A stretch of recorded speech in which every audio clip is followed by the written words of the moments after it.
Hello, everyone. This is JD Calderon, and this is Indy Comics Explained. Yet again, I brought on another fantastic group of independent comic book creators. But first, please hit like, hit subscribe, share out the video, let everybody know we're here. Without further ado, I'm gonna bring this post-it note fool in here himself. What's up, Mr. J? Hi, how you doing? What's going on? People have been bringing out the New Yorker in me these last few days, and I'm really trying to contain it. I'm really trying to keep it in a little bottle. But right now, I want to welcome everybody. But are you really from New York, though? Oh, don't you dare test me like that, son. Here I am trying to push your show. Yeah, and you're pulling it out of me. You're pulling it out of me. All right. Welcome everybody. God damn it! Can I do my fucking? Can I do my promo? Can I do the promo? God damn. Yeah, now I'm allowed. You give me permission. Yeah, good. You're choking. I went mute. I gave you 30 seconds. Go for it. Oh, I didn't know you went mute. You doubled over. What's up, everybody? I apologize for the person sitting next to me. My name is JD Rosario, the real JD, from Unstoppable Comics. I'm sorry, what? Did you say something? I'm going to beat your eyes. I'm going to beat your eyes. Oh, my God. Oh, my God. Your wife is a saint for putting up with you. I swear to you, that woman has the spirit of Mother Teresa in her, and she lives with you. Okay? Listen. I'm not going to argue. For now, let's just welcome everybody else who's going to be on the show tonight, who has been putting their money where their mouth is and making comic books on their own. Thank you all for joining us. Yes. Got anything else, Jay? Now, keep it moving. All right, there you go. Oh, golly, I don't know if I want to get into this. Anyway, I'm C. Michael Lanning, and no, I am not a New Yorker. Independent artist who's done work for Arrow Comics, some other Haslam Productions, things like that. Even current Grace's Magi on Kickstarter, and a couple other things coming out. So, yeah. Okay. All right. Fair enough. How you doing, Isaac? I'm muted. Hello, thank you. I'm well. How are you guys? Everybody's having a good Sunday afternoon. Yep. Please introduce yourself. When we're talking about hearing, I gotta turn you up. My hearing's bad. I'm sorry. And then I said explosions are bad for hearing, it turns out, and sometimes my hearing's not great. My name is Isaac Fox. I'm the president of the Astral Ticket Comic Corporation. We make comic books out of Jacksonville, Florida, where our biggest accolade right now is that we're responsible for not once, not twice, but like 8 or 9 times, maybe 10 times in a row now, the largest Kickstarter comics in the largest city in the continental United States. We're currently running Cremisi #5, which is the end of the Cremisi storyline of the first arc. It is the bloodiest and the lewdest issue in the series. Oh, nice. All right, cool. Thank you. Corissa, how you doing? Good. I am from New York, so I guess I can fit in. From Long Island. But yeah, Corissa Grant from Worthy Chaos Comics. I started 10 months ago, and I am currently on issue 6 is live, 7's done, 8's scripted out. So we're getting there. Our next launch is October 3rd, which I did not realize is 3 weeks after this one ends. So it'll be our Halloween's our 1 year in comics. So it'll be exciting to have the last issue of book 1, which is issue 7, and it's a larger issue, which is 38 pages. So I'm excited to see how that done. Yeah, Long Island, exactly. Well, listen, good job. Thank you.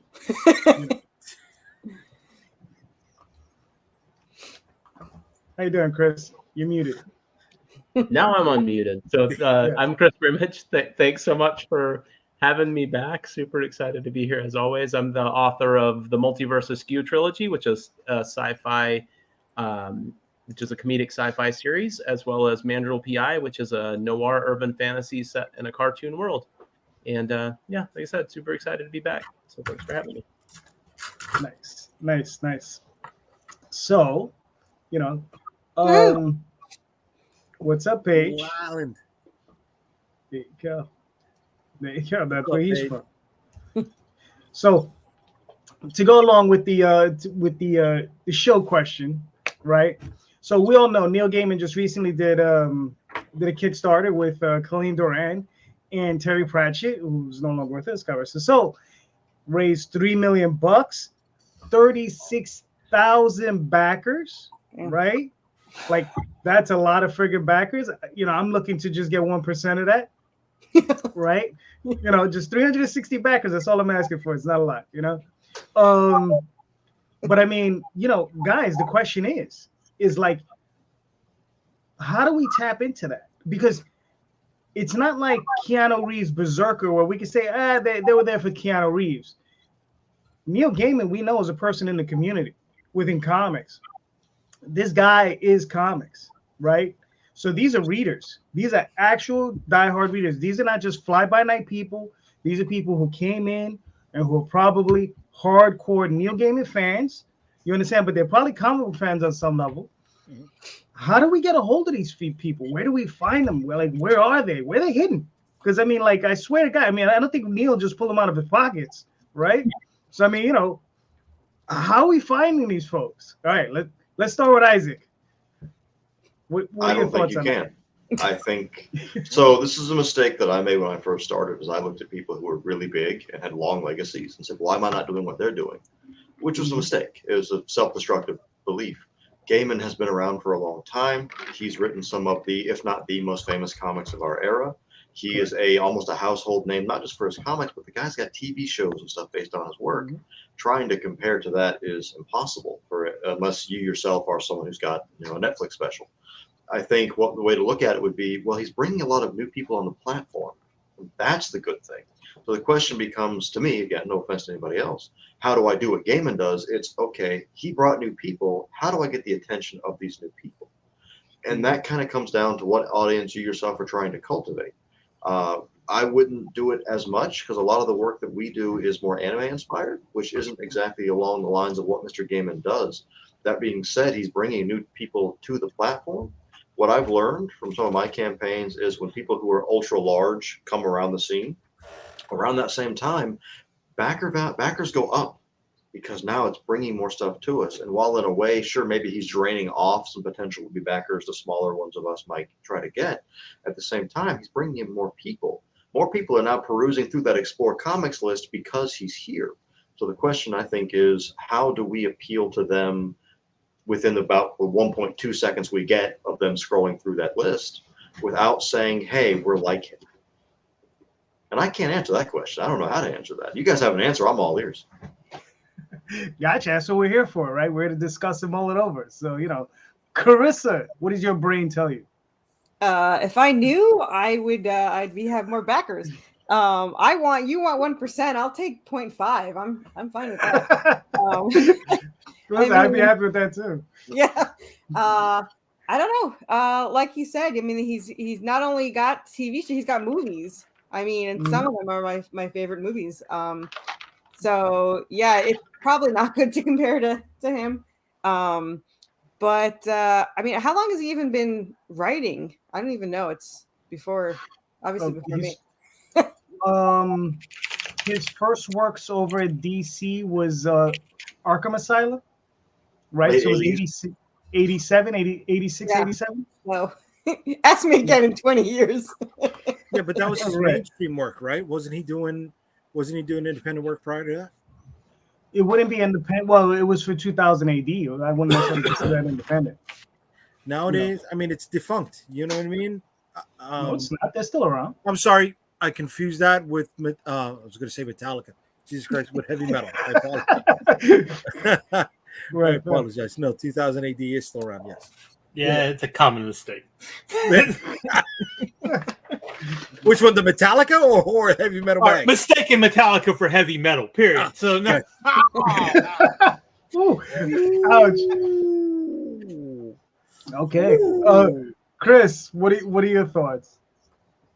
Yeah, I think that there's a lot to be said for, you know, the fact that he's built up an audience over a lot of time. So I think expecting to be able to compare yourself to that, much like what Isaac said, I think is pretty true. But I think there are some interesting things you could potentially do to kind of play off the audience. I think one, I mean, everybody here is relying on the Kickstarter platform to get us in front of people. So there's not a lot you can do to mess with that algorithm other than, you know, keep trying to get backers so it pumps you in front of more people. But I think I read on his campaign that he used Jellup for marketing. So potentially if you can get a campaign in there, maybe you can tap into some of the audience that he used there. But I think usually they go for like the really large campaigns. So some of the smaller indie stuff. I don't know if any of us, at least my project, I don't speak for anybody else's. I don't know if it's big enough for them to pull it into their platform, but if you could, you might be able to tap into some of his They actually did. They must do lower ones because they actually approved mine, but I wussed out. Yeah, I wussed out, but I was thinking of using them for October only because their price structure is kind of you know, a little bit harder to understand. And I've heard mixed reviews from both sides. You know, not to take over what you're speaking, but I have heard from both sides say, oh, they did really, really well, but for some reason they're not using them anymore. So how could they have been? And then I had other people that said that they spent all this money, they didn't get anything. So I'm kind of like on the fence on using them or not. So yeah, I had applied for my last novel campaign, so maybe they're just not doing as many novels, and maybe if I had applied for this comic one, then I might have gotten approved. But either way, it could just be an interesting way to try and tap into that audience. I've also heard similar mixed reviews, Carissa. So I'm sorry, what was the name of that company again? Jellup. Jello. It's like Jello with a P at the end. Oh, Jellup. Okay. Yeah. They actually work or are associated with Kickstarter. So I would think that would give you a little bit of a heads up. But again, like you said, I have mixed reviews. I've heard people spend a ton of money because you pay. So first I was going to do it because you pay, they say you only pay 10% of what they bring in, but then you got to pay for the ad and you don't know how much the ad's going to cost. So how much that is, I don't know. I'm torn. So I don't know. Yeah. I might try testing them for next comic. And then if I do, I'll let you know, Chris, if it Thank you. ends up Absolutely. Like or not. All the help I can get, the better. All right. The reality of it is Kickstarter gets the most attention of any crowdfunding platform. Yep. Right. More than Indiegogo, more than anybody else. And it's because Kickstarter put the backers first, which as a creator does kind of suck sometimes. But the reality of it is the backers are our lifeblood. So they should be the priority for not only Kickstarter, but ourselves as well. Mm-hmm. True. I mean, my question wasn't, well, you know, what I was meaning was like not how we, like how is it that we attract even just a margin of these people? Because like I said, I think there's 36,000 people that are willing to buy comics. My thought is like, how do we find those 30? Not we don't have to get them all, obviously, but you know, and obviously we can't. Neil is Neil, of course. Obviously, it's like trying to compare yourself like Matt Kint and you know what he did with what was the other one, Behemoth, right? With Bad Idea, I think they raised $500,000 or $750,000, right? And then like 3,000 or 4,000 people. So you know the thing is like you know how do we just tap where these people? What my thing is, where are they hiding? Are they on Facebook? Is it just a Facebook algorithm like knocking us out and like not letting us reach one another without having to pay for it, right? Because you know how Facebook loves you know you putting up ads. So I'm like you know are they on Reddit, right? Are they I think they're specifically looking for Neil Gaiman, right? I mean that's how many of those 35K are dedicated to just him and only him. So here's a question. Can I ask a question? Hold on. Are we talking about the Good Omens? Yes. Kickstarter? Yeah. Well, they're not there for Gaiman. They're there for the TV show. They're there for David Tennant. These aren't comic book readers. These are people who are watching Amazon Prime. That's debatable because the thing is the book has been out for far longer. Because all I ever see is fan art about Good Omens. I don't think Gaiman's the draw here. I really think it's the TV show. To pseudo support that, one thing to think about is that Gaiman and some of the people that he's working with qualify as public figures. Qualification for that being, if you call a press conference, will the press show up? If they do, if those guys call Gaiman, Tennant, those guys call a press conference, the press will in fact show up. If I call a press conference, I'll be lucky if my cat shows up. Right. Sorry, I understand that. You know, I don't have a cat to show up, so we He all might show up. I don't know. I'm lucky. So I mean, but the thing is we still have had other campaigns, right? Like Bad Idea with Behemoth, Matt Kint, and what they did. I don't know if it was Pepper Lariz. I forgot the name of the artist who was on it, but really nice looking artwork. I think it raised upwards of $500,000 or 750,000, somewhere in that area, with 2,000 or 3,000 fans. So I mean, you know, the fans are out there, right? So the question is, you know, where are these people hiding, right? And obviously, if either one of us, any one of us had the answer to that, we'd all be there, right? We'd be like, well, you know. I want to think the better way to look at it is that a good chunk of that 35,000 are new accounts that are coming to the platform, right? That we don't have to sign up for, and we don't have to sign people up for.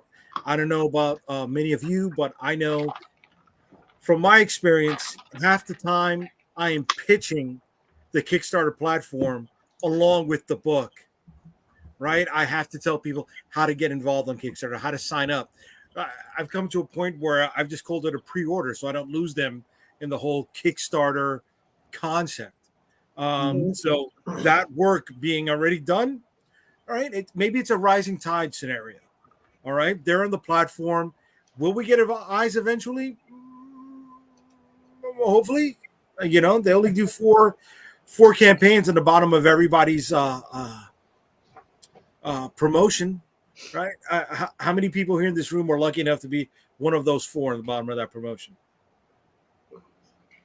Yeah, no. There is a reason that some of the bigger comic creators on Kickstarter have graphics and even videos that walk you through how to back and how to every single step of it.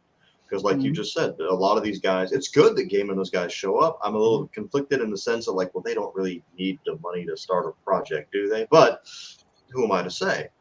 But at the same time, they're bringing in new people who, with someone like Neil Gaiman, and who's going to have a name, meaning that he is going to be reliable, he's going to fulfill his promises.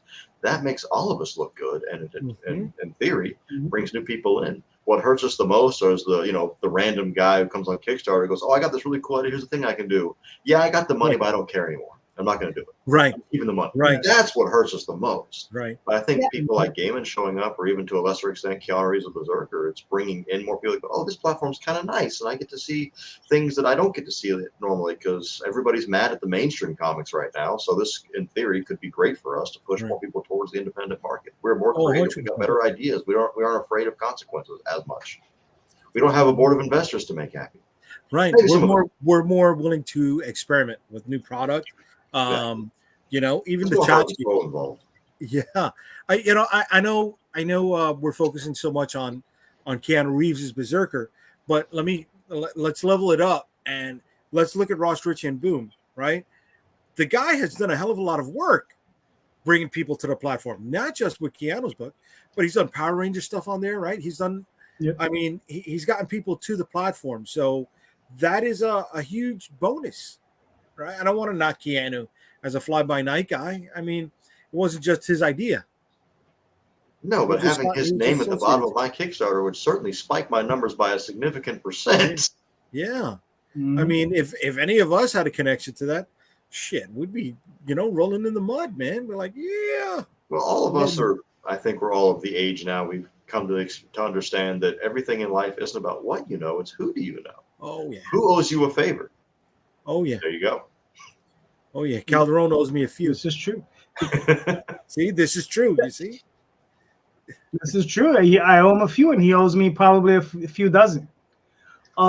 So Daphne says, for Baltimore Comic Con, I'm giving away postcards for my campaign at the end of the month, and on the back are instructions on how to pledge on Kickstarter. Yeah. There you go. Yep. There you go. See, you got any thoughts on it?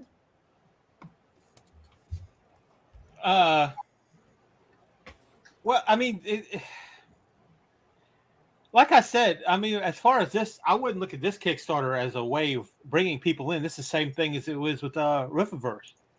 Rippaverse, you go look on there, and their comments are, "Oh, I've never read a comic book before, but I backed this because I backed Rippa." And that ends up is they get the book in and they throw it to the side. They don't really read it. Now there might be a conversion rate of what you see, but it's going to be less than 10%. I even say it might be less than 1. So I wouldn't look at this type of campaign as something to model anything after. I don't think those 36,000 people are comic book readers, to be honest with you.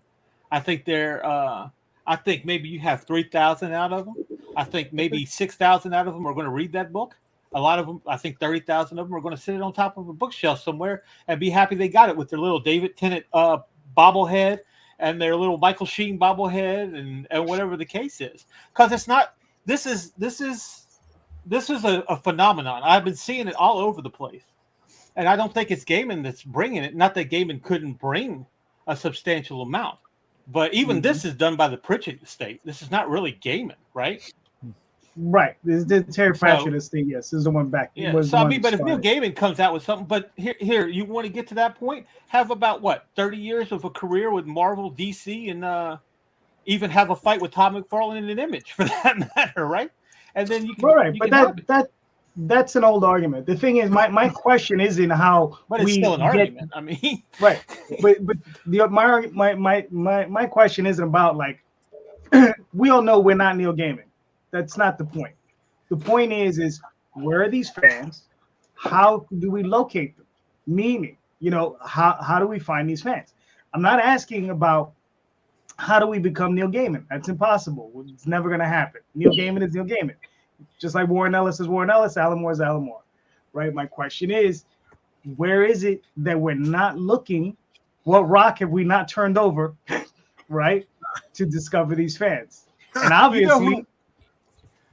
Go ahead. Well, you know who has a point, and he's on here. Is it Marvin Wynn? No, I don't think it's Marvin. Oh, I can't remember who it is. He's on here sometimes with us. Who? Martin? Martin? He does the Marcus? what we did Marcus? at the end of the world. Yeah, Marcus, right. Yeah, Marcus, he surfs the Reddit boards. Right. So that's one of, right. You got use that search that hashtag on Twitter X, man. Look for hashtag Indy Comics, hashtag comic book fans, things like that. You got to that's what you got to do. You got to build your catalog and your credits. That's what you got to do. I know it sounds stupid. I know it sounds like it's going to take forever to do, right? But when you build your catalog and your credits, you're expanding your name, you're expanding the amount of work, you're expanding your reach, you're creating product, creating content to have different people who will come back down the funnel to follow you, to become your core, to evangelize your product and speak for you with every new release. And that will grow exponentially with every new product, every new book, every new tchotchke, every new trading card set, every new t-shirt, every new convention you go to. Little by little, people are forgetting. You got to do the groundwork. You got to do the footwork. I doubt Neil Gaiman went to the offices of 2000 AD with his first script. I'm like, will you please take a look at my work, sir? No, he didn't do that, right? He built up his fucking work. And there's too many people. He might have. There's too many people out there, right? Diluting the system with their, I've got an idea, right? And destroying the credibility for all of us. Keeping people away from finding us. All right? Not doing the work that we've done. All right. Sorry. All right. Let's move on. Let me read some of these things from the chat. So Paul says it helps to build an industry. Even if we get 2 to 3% of those customers, we as creators should aim to build the industry. That's why I say aim for teens. Okay, well, that's reasonable. Mr. DJ, Fly High. I got a question for you guys. Given what we have been seeing, the strikes in Hollywood, which has not landed on the video game shores, how long you reckon before we see this on comic books? No. Probably never. Yes. Because no one is to get in there. And we don't have a way to say, this person's a scab or not. I mean, it's if you got the money to produce the content, God bless you. Right. I think the bigger thing is more creators making comics who might not have in the past. So. Okay. Right. Okay. Which again could potentially help grow our audience base on Kickstarter because it could bring more people to more comics projects. So again, I think like the Neil Gaiman, and we can debate it all we want how close we are to being Neil Gaiman and how far apart we are. But I think, Jay, to your point, it teaching a bunch of people how to use Kickstarter who might not have known in the past, I think is a really good thing for all of us. And then also, like, the more we're out there on different platforms, kind of, I don't think proselytizing Kickstarter is the right word, but explaining it the better. Because I find myself on Reddit, I've gotten a decent bit of backers when I've been in rando subreddits like the Image subreddit, where people have been kind of they don't really understand that the money that you raise on Kickstarter beyond your funding goal, what it goes toward. They think people are just pocketing all of that and you're just making a bunch of profits. So I've gone on and I've explained to people like what all that money goes toward and like how it makes the projects better. And like, you're not pocketing it, you're giving people cooler stuff. And I've gotten backers through that. And it's, I think we can just use ourselves to sort of build each other up and kind of proselytize the system a little bit so we get more backers on there and help each other out. So, Chris, what you're saying is don't show all the mansions that we're buying with all that extra Kickstarter money? Yeah. Okay. Right. Okay. Gotcha. But I think there's a misunderstanding from some people about like what that kind of money goes toward. I think that Kickstarter in and of itself is a tumultuous environment, and it isn't helped by the fact that a lot of people do take that money and run with it. It's none of us were a fan of it when Kickstarter introduced the thing. All of a sudden, it was a pop-up when you back a campaign saying, "Hey, you're not guaranteed to get what you're paying for." Like, right. I don't like that being there. It wasn't there before, but I get why it's there, because there's a lot of people who, a colleague of mine, he worked for someone who she got officially charged as being a scam artist because of what she did with Kickstarter. And those people hurt all of us. But I think what this gentleman said is right. 50% of our battle is proving that we will stay true to our promises. We'll deliver on our word. Mm-hmm. And the more campaigns you do and the longer you're around, you build up a reputation. If you look, nobody seems to know this exists. If you go to somebody's profile, you can see under it, it will say backer favorite under some. And what that is, Kickstarter assigns that there to show that this is somebody that Kickstarter is aware of, keeps their word, does what they say they're going to do, and has an overwhelmingly positive response from their community and their backers. If somebody has that, well, I'd feel a lot safer backing them at that point, as opposed to somebody who's been done maybe 5 or 6 campaigns but doesn't have anything on there. Like, well, is this guy actually going to do it, or is he just sometimes? I didn't know that was a thing. No one does. They don't advertise. They don't talk about it. The first time one of our reps talked about it, somebody tried to say we were lying. I was like, what? No, take a screenshot. Show them the picture. It's there. We can see it. No, I don't see it under my name. That's oh no. Right. How do we get it? I don't know what the criteria is. I have no idea. I have to say it is disconcerting when you go to pledge and it says these are not guaranteed. So I can see why some people would be weary of, especially like, I'm surprised I have so many that do the catch-up tiers because it's like $60. But the last campaign I had 20 people do it. And I have different tiers, you could just get issue 1 or whatever. But when you go to hit the pledge, it flat out says you may not even get this. You might be throwing your money away, and it sucks that actually happens. And I actually hear a lot of not a lot, but I've heard of creators doing that, and where Kickstarter will let them do another one even though they never fulfilled the last one. Right. And here I am fulfilling within 10 days of it ending. So we're still right. Our last you're now, kicking ass. We fulfilled most of it before the next one launches. But again, our group's done this over and over, so everyone knows, like, well, this is just how they operate. We aren't fast enough to keep up with what we get in time for another book to launch. And that's something that most backers understand. That Kickstarter is an incredibly understanding and kind community for the most part. Every now and then you get that one guy who's like, I didn't get my thing yet. Why don't you guys ship as fast as Amazon? Well, I don't have multi-billions of dollars and entire warehouses full of staff. But if you think I have that, if you want to give me the money to do that, go right ahead. Right. But actually, I think just incredibly kind. I think Corissa brought up a great point. She's fulfilling within 10 days. You go into the previous catalog, right? It's going to be 3 months before you see the book. 60 to 90 days. Okay. You don't even pay you. She's doing better. It takes like she's a month. doing better than the majority of the industry. All right. Mm-hmm. That's a my last campaign was 5 days. I ended on Monday at 4. I ordered at 5. I got it on Friday, and everything was shipped on Saturday. Look at that. Nice. That's a headache, dude. That is a headache to do all of that. I love it. I love it. Plus, I kind of have to because I have a campaign in 4 weeks after. So if I don't get my book out, they can't read it and they can't back the next one. So I got to get it out as soon as possible. So, yeah. I mean, it's great. You're the complete package. You're a model for what people should be doing. Really, no, you're laughing, right? But I'm going back to what I was bringing up also. Hey, buddy. Also, there needs to be like an Angie's List for Kickstarter people, right? Not just that tag that you were talking about, Isaac, right? Just like there's a kick track, there should be like an Angie track, right? How many people have fulfilled? How many people have fulfilled within a certain amount of time? How much trust have these creators built up? You know what you can do as a backer to get around that? What's up? If they've done multiple campaigns, you go to their previous campaigns, go to their comments section, because all of that is public, and you can see everything you want to know. See how they. If I'm going to back a campaign, I want to see how do they interact with their audience. And the weird thing is, the guys who are really big, I won't call anybody out, have the worst customer service of anybody, but they're still making six figures. So I guess they don't care. But those of us that don't have that, our company prides ourselves on customer service, taking care of the backers. So anytime any comments, we'll always address that comment, even if it's just, "Hey, I got my book today. Thanks. I'm so happy you got that. Great."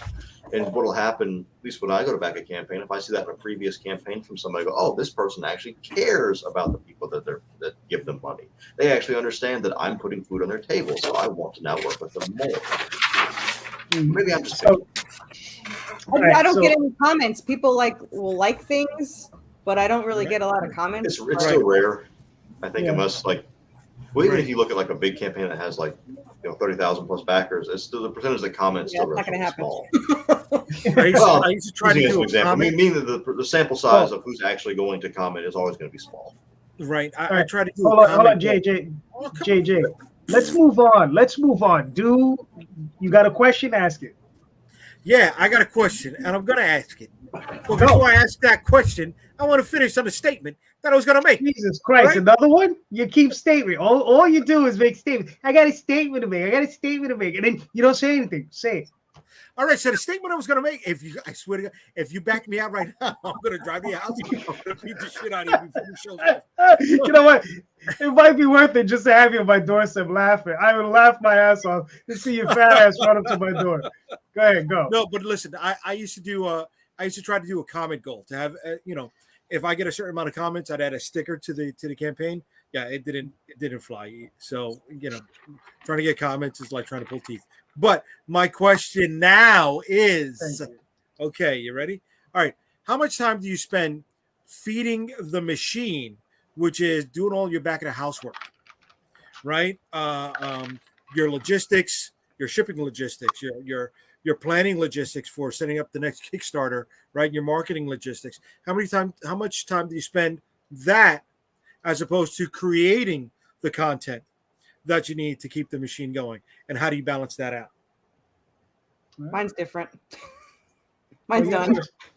I can tell you what I told somebody at a convention about it. Go. I had someone at a con ask me a very similar question. I said, "Cool, man. Do you have friends? Do you have a partner? Do you go out with your friends? Do you drink? Do you watch sports? Do you play video games? Cool. Here's the first thing you can do. Cut all of that out right now. You don't do that. This is all you do." And the best part about this is next to me was one of Marvel's guys, and he leans over and goes, "Hey, man, you're laughing. He's not, and neither am I." Like, yeah, that's about right. That's the first thing you're going to do. Cut all of that out. You don't have time anymore. Not everybody has to do that, but no, that's the first thing I do. You never did that stuff anyway. Chris, what are your thoughts? How do you do it?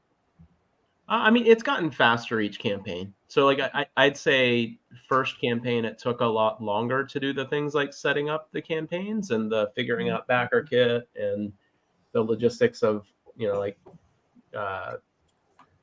batching out orders and shipping them out. But I've gotten a lot faster at them. Part of the thing that slows me down sometimes is like with the day job, a lot of times the only time I have to pack stuff out and ship it ends up being on the weekend. And then I usually spend my morning time doing like the creative side of things and the writing, and then the evening time doing the more logistical side of things, like setting up the campaigns or setting up the ad campaigns or replying to comments, that kind of thing. So I just try and kind of break my day up a bit. But yeah, I'd say the actual back of house stuff of setting up the campaigns and BackerKit have gotten a little bit faster each campaign. Okay. Cool. I think C stepped off for a minute. Okay. So I'll answer. I'm the here. question. I don't have an answer for that question though. So I mean, for me, well, I still write, but mostly I do podcasts. That's all my time. I own my own business, so I cut it back to 2 to 3 days a week. And it takes me let me see. Yesterday I set up my campaign for issue 7. The whole page is pretty much done. So I did that in like a day and a half. I took everything out today to fulfill because I have 8 days left. So I start putting things in order now. And yeah, so I mean, it doesn't feel like a lot to me. And I'll tell you, like, I get so stressed during the Kickstarter, but when it ends, I don't know what to do with my life. So I'm glad there's like 3 weeks later. I'm like, oh, so yeah. And then I write. Sometimes I sit and I write. I'll write, like I said, a chapter 2 to 8,000 words, and then go back to watching TV. So I watch a lot of TV. So you mean when your Kickstarter is over, you're not checking your phone every 5 minutes anymore? It's like, why haven't I gotten a new update? Well, I go immediately into pre-launch, so then I get to refresh and see how many followers I have. Nice. Well, there's always something. I'm taking a break. Unless I get my hardcover in, but I'm taking a break November, December, and January, and I don't know what I will do with my time. But hopefully my hardcover will come, and then I'll be on Fund My Comics. So we'll see how that works.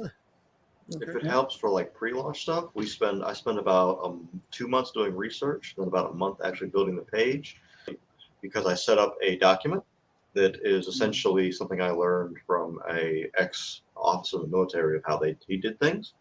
And you set up a document, and what I do is I launch the campaign. What's this going to happen? I don't know. I have a document that I create before the campaign that tells me how to do everything, when to do it, and why you should do it. And then I just follow it, but I don't remember what's on it. But it's a product of months of research, graphics building, focus groups, testing, more than I think I care to say about what I have to do constantly to make that happen. What exactly are you researching? Like how to make the page or how to get the page out there? Like what is the research you're doing? You don't know. We research things like, okay, what's going to come out around that time period we need to be aware of? What's going to be hot at that time? Like right now, Baldur's Gate is hot. Cool. We've got stuff ready for that. Street Fighter 6 came out. What's hot? Who's on the internet now searching Street Fighter 6 stuff? All right, let's figure out what we can do with that. All of that comes into play. What's hot right then and there? What's the current? I hate to use the term chasing trends because That sounds exhausting. I'm not doing any of that. Yeah, it is. That's why I said I get up in the morning and I usually work about 10 to 15 hours and then I go to bed. I haven't had a feeling adequate. I don't do any of this. That's not ending. I'm still new. I'll figure it out. Oh.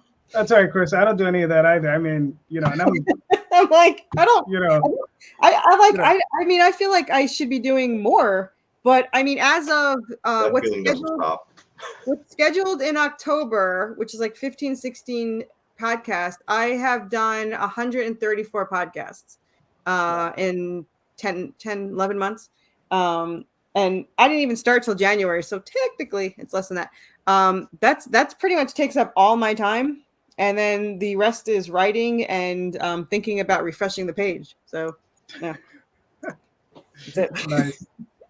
Nice. I'm a comic book writer. Writing's maybe 5% of my job these days. Wish I had more to do with it. Right? That was the fun part. Isn't that why we went into this to begin with? You start off doing like, oh, I just want to write this. Like, you meet people who are like, oh, I want to do a Kickstarter. You just get to look at cool art today, right? I'm like, no, man. Like, spreadsheets and meetings are most of my day. It's not writing as much as I want to. I can write enough scripts to keep the artist busy, but then it's like you write it and you have the editors a couple times. I know. So unfortunately, the smallest part of my job is the actual writing of the book. I'm sorry. I hear his comment, and it's frustrating because I want to do more writing, but it's the back of the house stuff that takes most of the time for me. So, Jay, how much time do you spend? Would you say it takes up? A lot more than I should. Mm-hmm. A lot more than I should. It's now. What part of it do you feel is taking you the most time? Like, is it the fulfillment? Is it the doing the page? Is it? Well, it's not just advertising. That. It's not just that. It's also It's this. It's trying to land new accounts, right? It's trying to find different ways to present the fucking book. Excuse me, right? We're polybagging the books, you know, trading cards and inserts. I'm trying to get the books on clip strips, you know. Like Isaac is talking about. I don't want to say it's research. I'm not, you know, in depth like that, but I am looking at other people's campaigns. Okay, what are they doing that's new? Right? What is something that I can do? Can I incorporate it into my setup? Is it going to cost me that much money? Right? And then go back down the hole of, you know, which different places is the cheapest to do this? How many do I have to come up with in time to actually make money? Right? Is it going to be, how much space is it going to take up at you know, my convention booth? Is it dense? Is it big? Is travel logistics, right? Packing logistics, shipping logistics,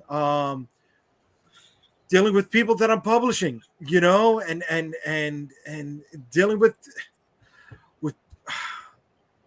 shit from like last night and backlash from me thinking that, excuse me, from me getting it from people who haven't put in the amount of work that I've put in, thinking they know more than I do, you know. And I'm not trying to, you know, puff up my chest saying I'm a fucking master of all of this, right? Yes, but it's like you got people with 1 or 2 books out saying, well, you know, who the hell do you think you are? And it's like, you know, I gotta drop, you know, the big dick on the table. Look, this is what I've done. You know what I'm saying? For lack of a better phrase. So it's stuff like that.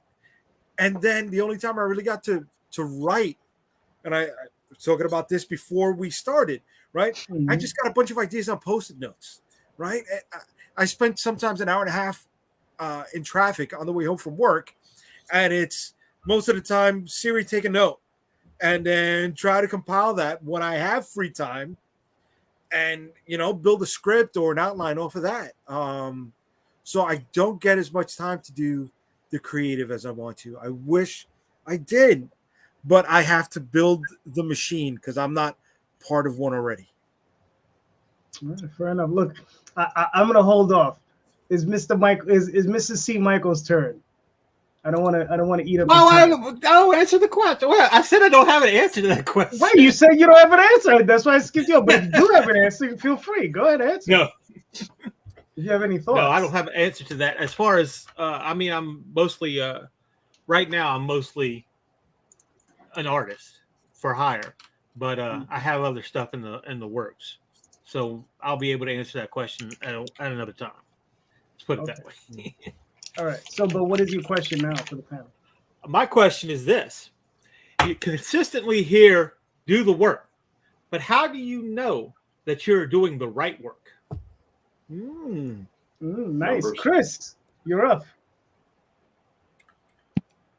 What are your thoughts? I mean, I think part of it with whether you know you're doing the right work is, are you building a little bit more of an audience for you and your work each time you put something out there? Mm-hmm. I think there's something to be said too for, I mean, as a writer, the first few things that you write at least are probably not going to be that great. And so putting that work in at that point, at least if nothing else, pushes you to find your voice and become a better writer. So I would say even if something you write is not successful, it at least helps you become better in the future and also builds up a backlist. So even if you put something out there that doesn't have much of an audience in the past, as you build your platform and release more Kickstarters and put some of those things in add-ons, that kind of thing, you can find an audience for some of those backlisted works that didn't have an audience before. So I would say, long-winded way of saying, I don't think anything is necessarily going to be not worth your time and effort in the sense that it pushes you to become better. I think Mr. Higgins there has a fantastic point. Mm-hmm. People don't, especially something I've learned, and as men, we're the worst about it. We get to our 30s and we are locked into what we want. Nothing else matters. We only what we're into. So you have to kind of figure out how to crack that barrier of, hey, you like this thing, but you're really going to love this thing. I'm telling you. And you have to figure out how to convince them that's true. And then if you are true to your word and what you've done is up to par, then they're going to come back and go, dude, you were right. This is great. I told you, I'm not lying to you. Come on, man. There you go. Corissa, do you have any thoughts on that? I still don't know if I'm doing anything right. I guess if, like they said, if the backer count goes up, if the people return per each campaign, I care a little bit more. I mean, I need the money, but I care a little bit more about the backer number than the money. So far it's gone up every campaign, even if just a little bit. So I'm hoping that continues on this one. But yeah, I'm still trying to figure it out. I jumped into this like a complete moron, saying, how hard can it be? And it's like the hardest thing I've ever done in my life. So welcome to the club. We're all we're all a little bit of moronish here, right? Yeah, I feel like I'm not stressed enough. Like, you guys all sound stressed out. Now I feel like I'm not stressed enough. Like, maybe I need to do more. But yeah, I mean, I don't know. All right. Jay, what are your thoughts?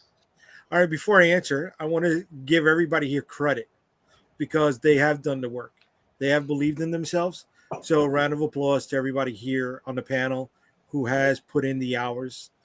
You whether you understand it or not, you're fulfilling your childhood dreams. It may sound like a cliche, but you are, right? You're putting them on paper. You're bringing them to life. So way to be. I'm happy for everybody who's able to reach the point that we have, whether we're stressed or not. Right? There's a ton of people out there who wish they were in our position, having created as much content as we have. So kudos to everybody. Going to answer C's question. You got to do the work first, brother, and you got to see how far it moves the needle. Well, okay. What's up? I'd like to give a caveat to that, though. Oh, but Okay. After everybody answers. Yeah, well, no, because I got you on the spot now, buddy. You interrupted me earlier, so now I got you. All right. So, but let me ask you this question. When do you know that what you're doing is not the right work? Until it's cost you money. I hate to make it that simple. That's blunt, but that's accurate, man. Yeah, man. Be a warhammer, be direct. Even if it does cost you money, you still don't throw it out, right? You can't throw out the baby with the bathwater. You got to see what works with it. And that's part of the learning process, right? Even if there's a smidgen of something that you discovered or lesson on how to not go about it or route it or do it that same way, you've learned something. All right. Can you take what you've learned and apply it to the next thing to make it that much better? Or, to keep the needle moving forward with what you've learned? You know what? To support what you just said, it all, like you're saying, you kind of cultivate your audience. Who do you have and what have you learned to cultivate to the audience that you now have? We have a Discord fan server, and people in there have told us they don't read comic books. They read our work. They don't read comics. Right. They read manga and watch anime. Right. Oh, totally different crowd than who might be going to someone like Mr. Gaiman or Mr. Polito. Different people.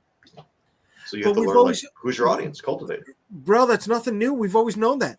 How many people still have the Death of Superman book in their basement or the closet, thinking it's going to pay for the kids' college, right? How many people bought into the Image boom? That's always happened. Yeah. There's always people who buy the books just for the artwork or just to have it. Dude, I know one guy who, if you mention something, he's going to buy it just so he can be part of the conversation, right? We were talking one time about the TNT, the Ninja Turtle Last Ronin hardcover, and he had to buy it on Amazon just so he can be part of the conversation. He never read it, and this was months ago that book came out, right? But I have it, right? So those people are always going to be there. The core my clients have never read a book before they read mine. So really, yeah, I generally talk nonstop. I'm trying to be good because there's more people here. But for my clients, they would hear me talk about it nonstop while I'm working, and they got so excited about it, so they all backed it. But I had to help them, like you said. I had to make their Kickstarter pages for them because they didn't know how. And they each told me that they absolutely love my book. They wish they can get it faster. And they said they had never picked up a comic before me. So that was kind of cool that they would You're read it. converting people. Way to be. Yeah, yeah. Awesome. It's like a cult. I'll never get the buying things to be part of it. Like, I know this is probably terrible for a comic creator to say. I don't get the graded book fad at all. I'm like, if I buy a comic, I want to open it. I want to see the guts. I don't want to just look at it in a plastic slab. I don't see the point. But obviously, a lot of people do. So hey, more power to them. If you're happy, you're happy. Good for you. Oh yeah. You got a ton of comments here, Calderon. Read them off, baby. Oh, they've been going by too fast. That's the only reason I stopped. I just put them up. There's just too many of them. So Good. everybody's been talking about good stuff tonight. Looks like there's about to be an argument in there. So you might... Oh yeah, that does look. Yeah. Well, all right. So to answer the question is, define right and define what portion of it you're doing correctly, right? So I mean, it's like anything else. If you can build a track record for yourself and you can see your trajectory going up, right? That's always going to prove that you're doing something correct, right? So we're always, I guess, trying to move up and move up and move up. But the other question is, we're talking about Kickstarter, we're talking about, those things. But what about creatively? How do we know we're doing these things correctly creatively, right? Because one of the questions that gets glossed over is we look a lot at the surface level, celebrity of this, right? How many people do we know, right? Take The Rock, Dwayne Johnson. If he would have come on to do a Kickstarter, he probably on a comic book, he probably raised $1 million, no problem. It would just happen for him, right? So he's a celebrity, but he could produce one of the most garbage comics on the planet, right? So this happens all the time.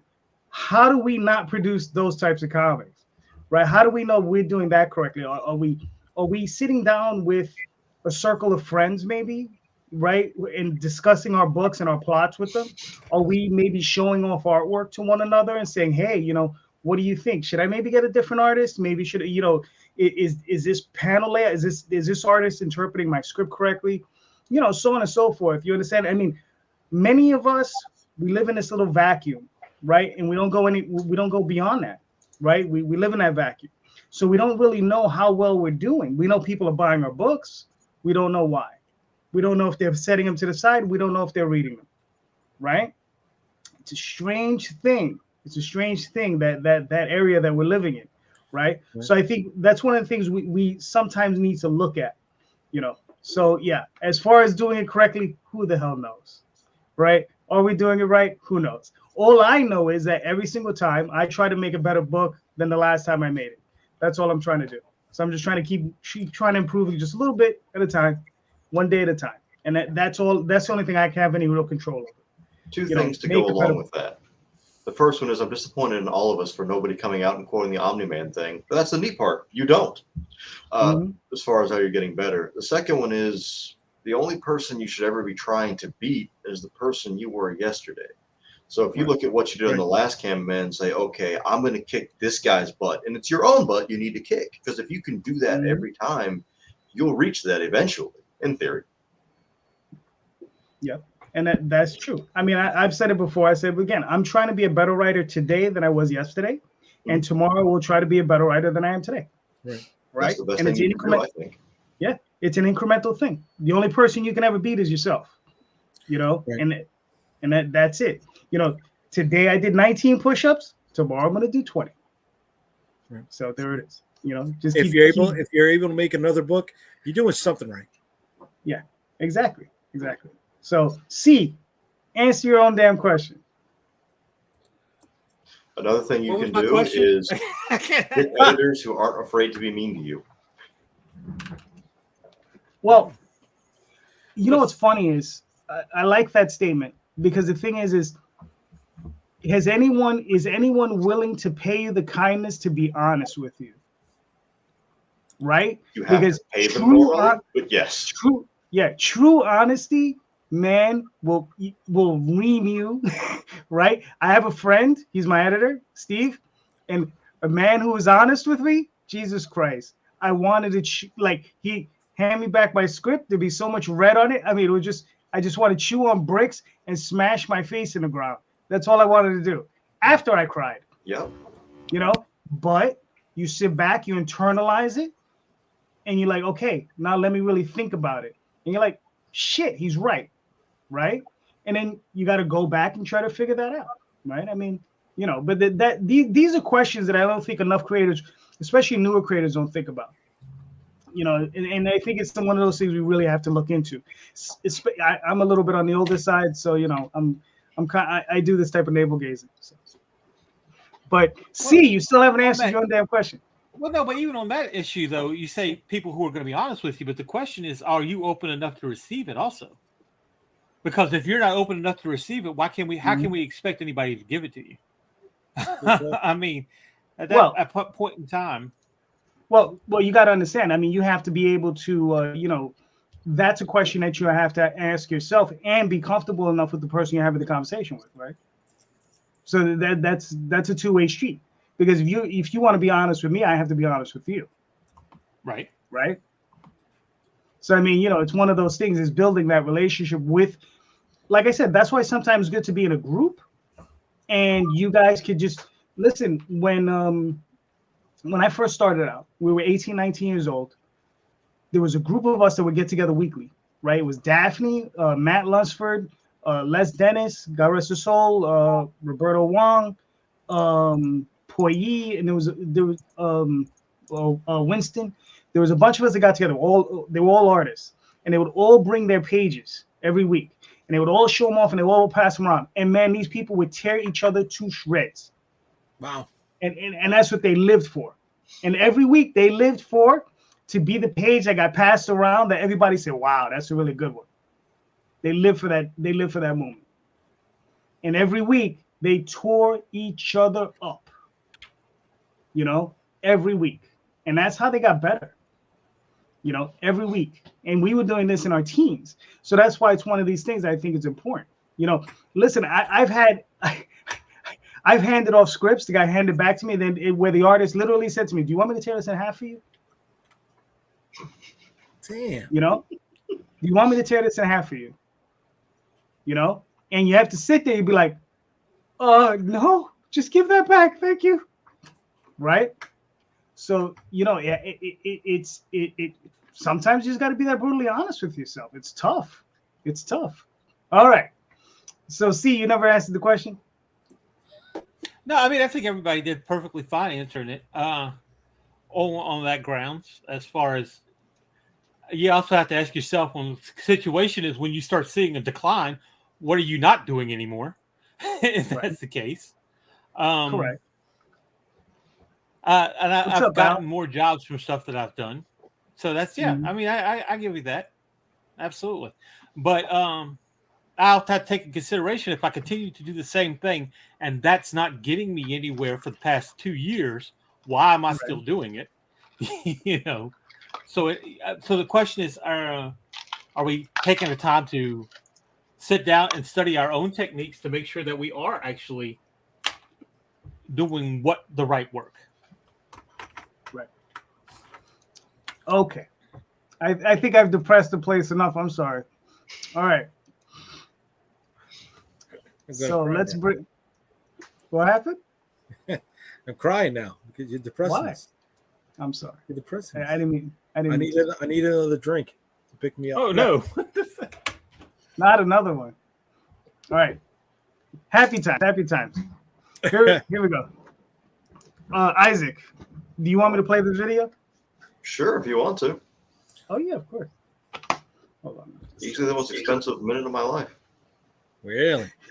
You do it yourself? Or you pay someone? I have an animator. Oh, okay, cool. I can't draw a straight line, so no, you don't want me doing it. Trust me. Gotcha. I know this. I know this feeling.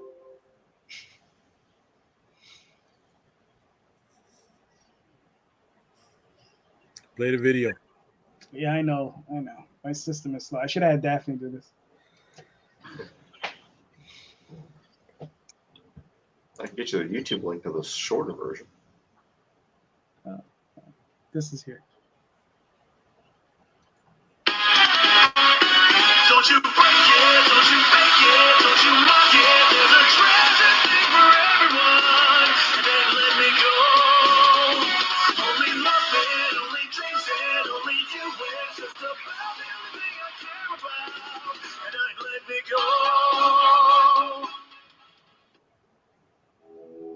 Since the development of warp space drives and intergalactic travel, the universe has been classified into two major regions. The so-called civilized space, where major governments and empires rule all aspects of life, and free space, regions of space not controlled by any officially recognized power. The major galactic governments, in pursuit of their own interests, have established laws which restrict what those in free space believe to be inherent freedoms. Among those freedoms is the right to love and marry members of other sapient species. The small colony of Soufavri serves as a haven for those individuals who have forsaken the safety and comforts of their native worlds in exchange for personal freedom and the comforting embrace of another. Where there is beauty and purity, so too are those who wish to corrupt it. Whatever the reason, their dreams are others' nightmares. Shay of the Purgatory, what are your dreams? What is it you are trying to accomplish? It is important to remember, while we chase our dreams, we are also being chased by our nightmares. Believe in yourself. Don't fear failure. Shay of the Purgatory, do you remember why you are here? Do you recall your purpose? Let perish all who seek the gates. Don't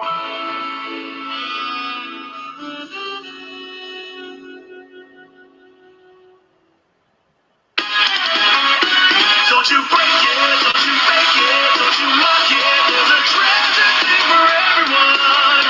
Then let me go. Only love it, only taste it, only you. It's just about the only thing I care about. And I let me go.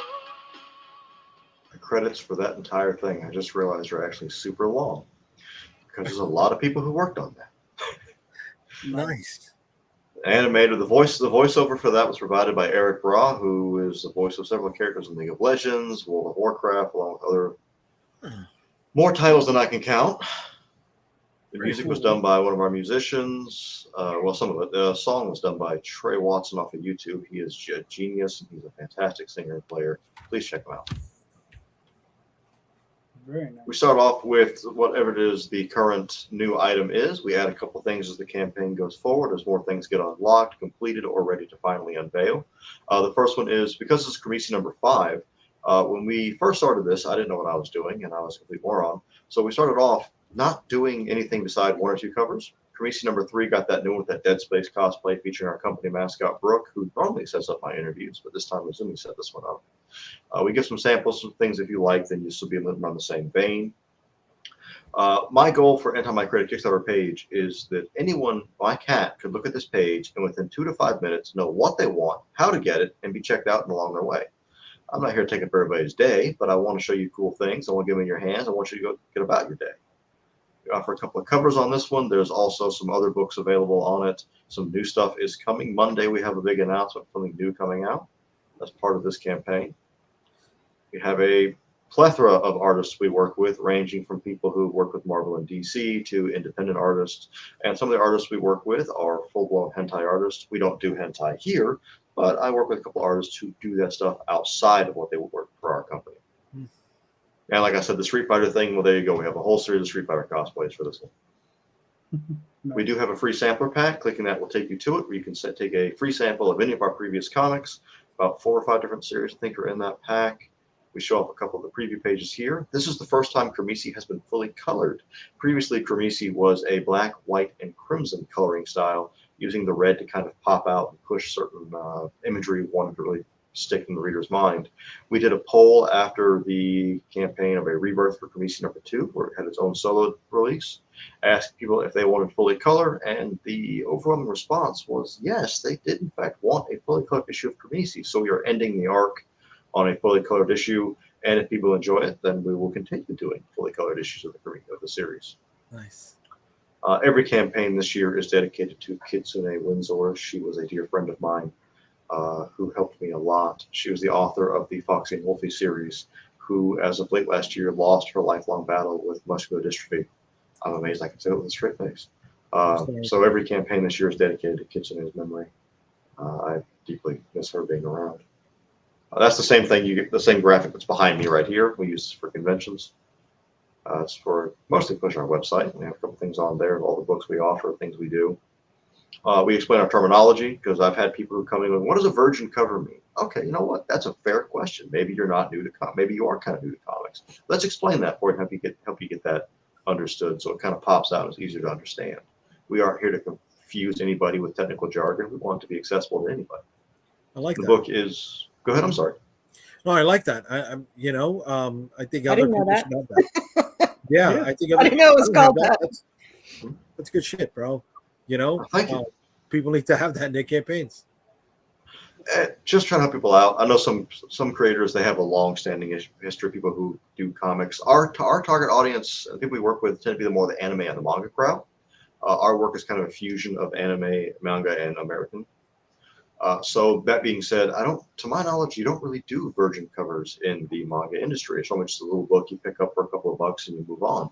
So we offer some things like that to help them understand what it is they're getting into. What they're actually seeing.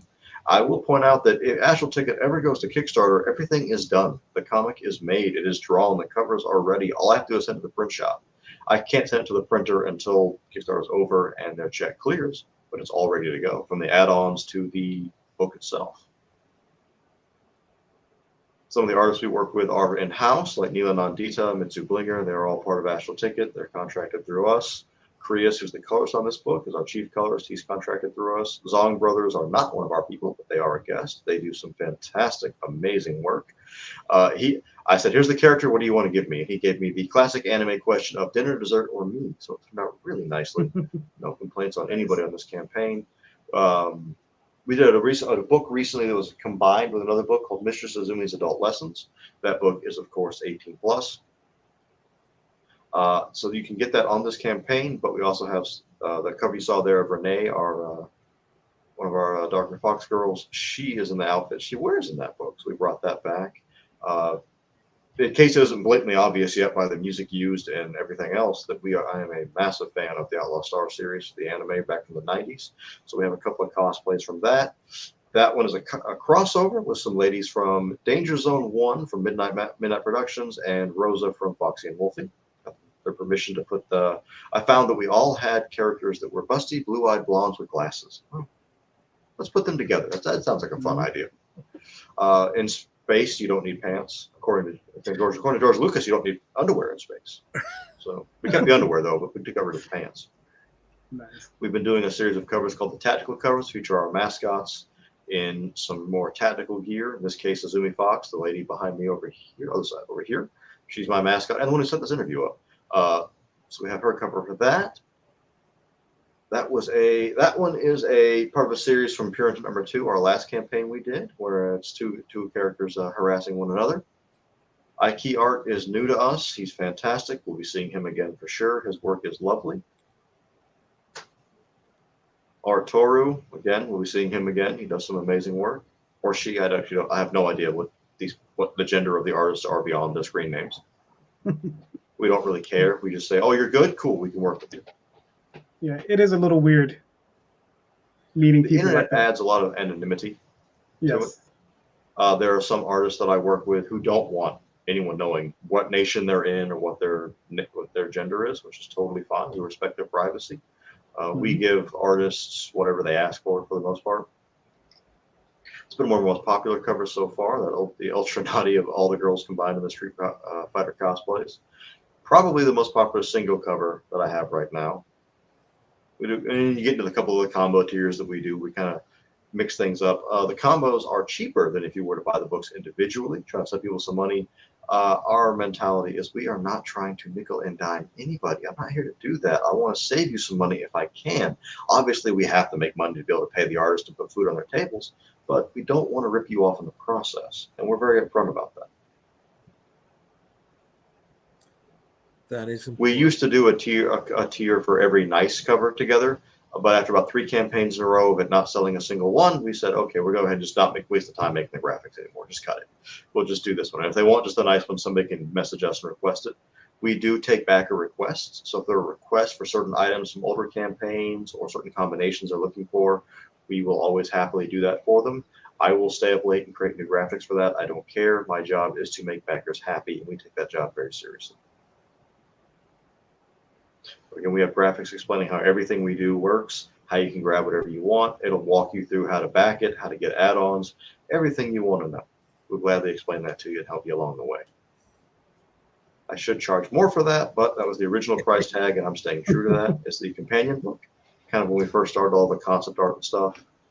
We did add a calendar this time by backer request. We got a couple of backers asking us if we would make calendars of our characters. So we have the Corissa cover calendar. We have standees. Those turn out really nice. I can show a small sample of what those look like. This is one of our previous ones of ours here. Some of them do come in naughty and nice variants. I won't show the naughty one for YouTube purposes, but they're tasteful.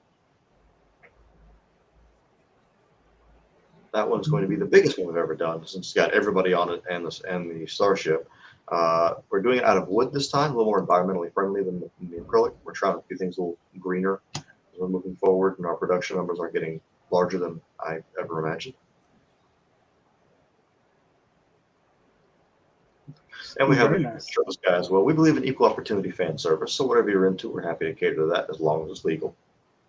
We have a documonker. To my knowledge, I'm the only person who has a documonker from Lyrics. She is one of Art Germ's right-hand artists. She is an amazing person, and her art is beyond God tier. So we work with her quite a bit. We got a lot of requests for a trade book, an actual trade volume of all of the covers that we've done throughout the Corissa series. We finally added that in this campaign. I figured we're going to bring that out. We might as well do it on the wrap-up for the first arc. We offer some copies of the older books on here. We have some deals on some of them, some of them are limited. We have for Mr. Ryan Kincaid, we have a combo with 2 of his covers. It's the same cover, one's side, one's virgin. Ryan's a great guy. If you guys haven't seen him before, definitely check him out. We got requests for more cosplay covers, so we've been doing a few more of those, like the Dead Space cover we have here, the Street Fighter covers, doing a little bit more with that kind of stuff. That's our current #1 selling series, and currently Succubus at #2 holds rank as the #1 Kickstarter comic in the largest city in the continental United States. #3 comes out, the next book I got coming out this year. That is an edgy comedy, so you need to be 18 plus to read it.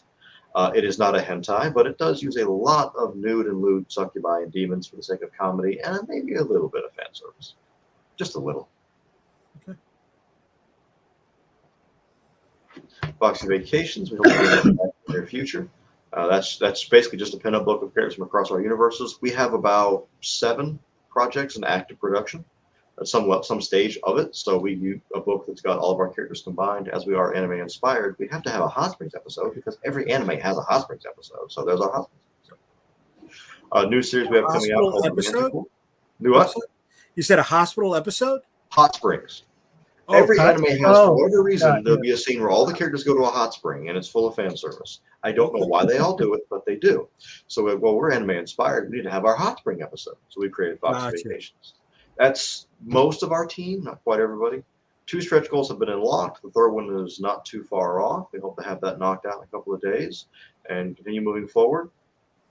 And yes, all of our comics are in fact made in the United States. We print everything here in America. Cool. This is our 10th campaign. That whole little spiel there kind of goes into what we've done, which is we've done 10 of these now. Experience. We have a shipping manager. We have customer service people. We have all of that help us make sure we fulfill everything accurately and to the best of our ability. Man. Very nice, man. Well, I mean, listen, you made your goal. You're at 11,177 backers. Hell, you're doing awesome. Yeah, thank you. I mean, so this should, this is really cool. We're doing everything we can for it. We're bringing some new stuff as the campaign keeps going.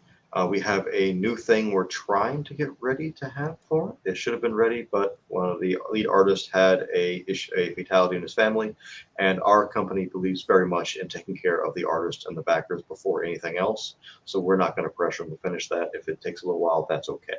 We just want to make sure he's okay. And we do the same thing with our backers. You know, if you guys, our job is to make you happy. If we can do it, we're going to do it. All right. Very nice. Corissa. Hi. You're up. Do you want me to play this video? Sure. All right, hold on.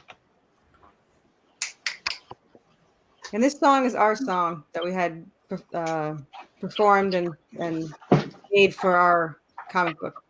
Ooh. Nice. You know people who sing? No. She just paid for it, bro. She just paid. Sometimes it's easier that way.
Nice. All right, very nice. I like it. You're funded. Yes.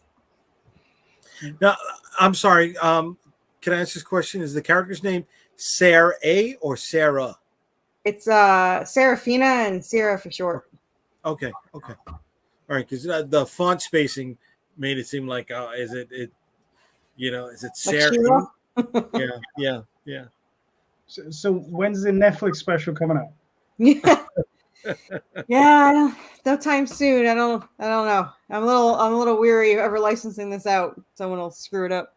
Fucking make that money, kid. Make that money. It's all right. As long as they come back and buy the books, you'll be good to go. So, Carson, talk us through what are we looking at? So we have Redemption Chapter 6. What's going on? So this is 6. This is the mini story within the first book where they're chasing the Clotters. That's a cover from Ian Chase Nichols, which is a wraparound cover. He's the one that worked on Teenage Mutant Ninja Turtles, The Tick, and Red Sonja. Nice. Yeah, so they're mainly, as you see, they're chasing our Clotters. Clotters are subspecies of vampires. Their hearts only beat once every 6 hours. It gives them stronger bodies, stronger blood, and they need to feed directly from humans, so they're a lot more ruthless. And if they bite you or taste your blood, then they can track you anywhere you go. And if you kill one of them, then they will all track you down until you're dead. So. So is it dead or they turn you into one of them? They'll kill you. Oh, okay. They don't even want you in the group. They're like, you son of a bitch. You killed one of theirs, yeah. And the only way to really kill them is to chop off their heads. You can burn them, but it takes too long. So off with their heads. Oof with the hates. And these are the reward tiers. I have a couple of catch-up tiers. Like if you want to just get issue 1 as a PDF or a print, you can. We also have 1 through 3 as a mini catch-up tier, and then we have the whole catch-up tier, which is 1 through 6, and a metal cover catch-up tier, which is 1 through 6, all with metal covers. Yeah, cool. And every single tier comes with the PDF, both in color and in black and white. And we have passed 3 stretch goals. So right now, if you buy a $5 PDF, you get 20 other PDFs, issue 1s of different creators. It's 16 for returning. 16 are from the last campaign. So if you're returning, there's 4 new ones. If you're new, then there's 20 PDFs. Cool. And that's our first 3D. There's only 1 left. Someone bought 1 and there's 1 left, and we won't be making any more. So once that one's gone, that's it. And it comes with the gold-plated coin. Our fleshy merman is sold out. 1 skeleton bird's sold out, so we got 1 left. And we have 2 left Anubises. We had 8, and now we have 2. Nice. And then that's our metal cover. That's original art from the same artist that did the cover. That's the metal cover tier, and it comes with metal trading cards and the gold-plated coin, metal bookmarks, and all that. Then this is original art. It's Anubis fighting the Hellhounds. It's the same artist that Stephen Strange that did the cover, and we also have the original art for that cover for sale too. Stephen Strange, the Doctor? No, not that I know of. This is the zombie merman statue. There's only 1 made. I don't even have one, so feel free not to buy it. This is our bust of the 2 main characters, and it comes with the same, all that fancy stuff. And then this is the original artwork for the cover that you see there.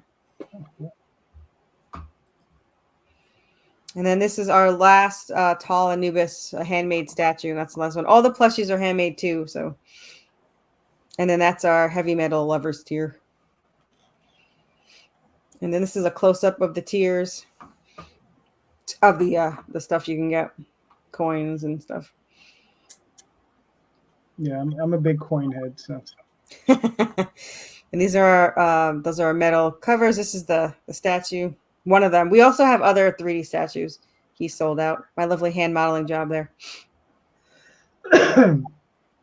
Now, who's doing? Did you make these, or you contracted? No. Down Home Textiles on Facebook. I found her at a convention, and she had never done commission work before, so she did it for me. And now I've gotten her so much business because everyone's wanting to get a plushie now. So they went and. Couple of creators got plushies made from her. Very nice. And then there's a couple of, I think the next is stretch goals. There's the artwork, a close up of the artwork.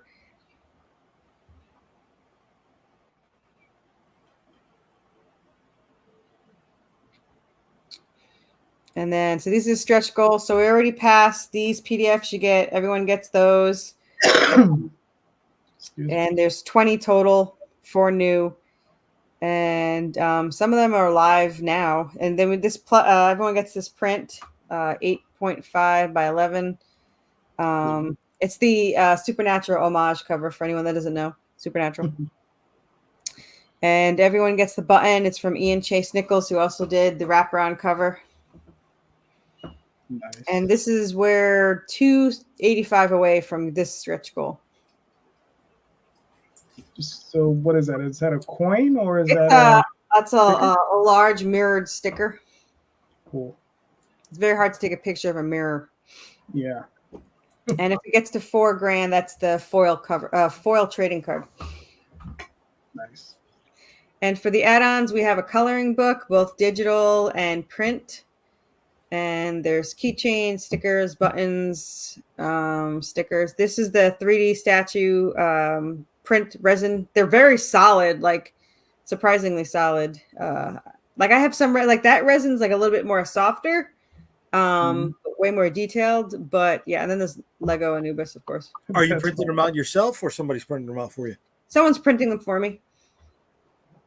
And then we always have all the back order, all the back issues, variant and stuff. That's our song. Those are the lyrics. You can get it as a download. It comes with it's $3. You get the instrumental and the vocal version. We also have another song being worked on now. It should be ready for January for when book 2 starts. Cool. That's the cover for 2 from Ian Chase Nichols. And that's DC artist Ken Hunt and Lady Death Universe current colorist CC Dela Cruz. She also did my hardcover cover. They both did. It's gorgeous. Nice.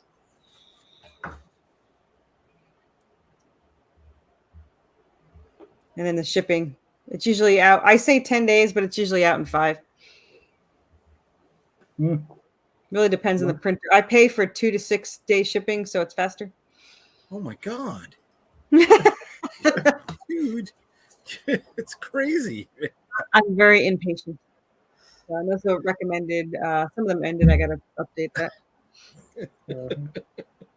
Nice. Okay, so you're using Comics Wellspring. Okay, very nice.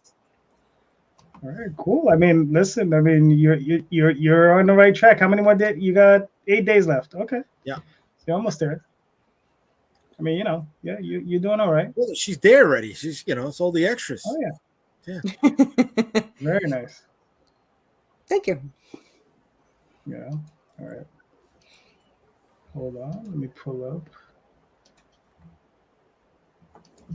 Bam.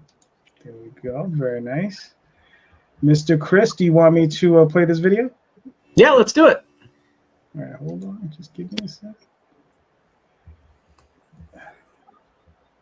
I really should have Daphne do this.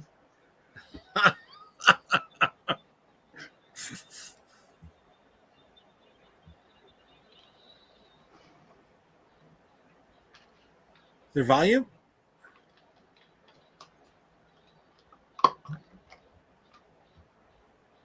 Yeah. Is there volume? There should be. There's a theme song that plays in. Sorry about that.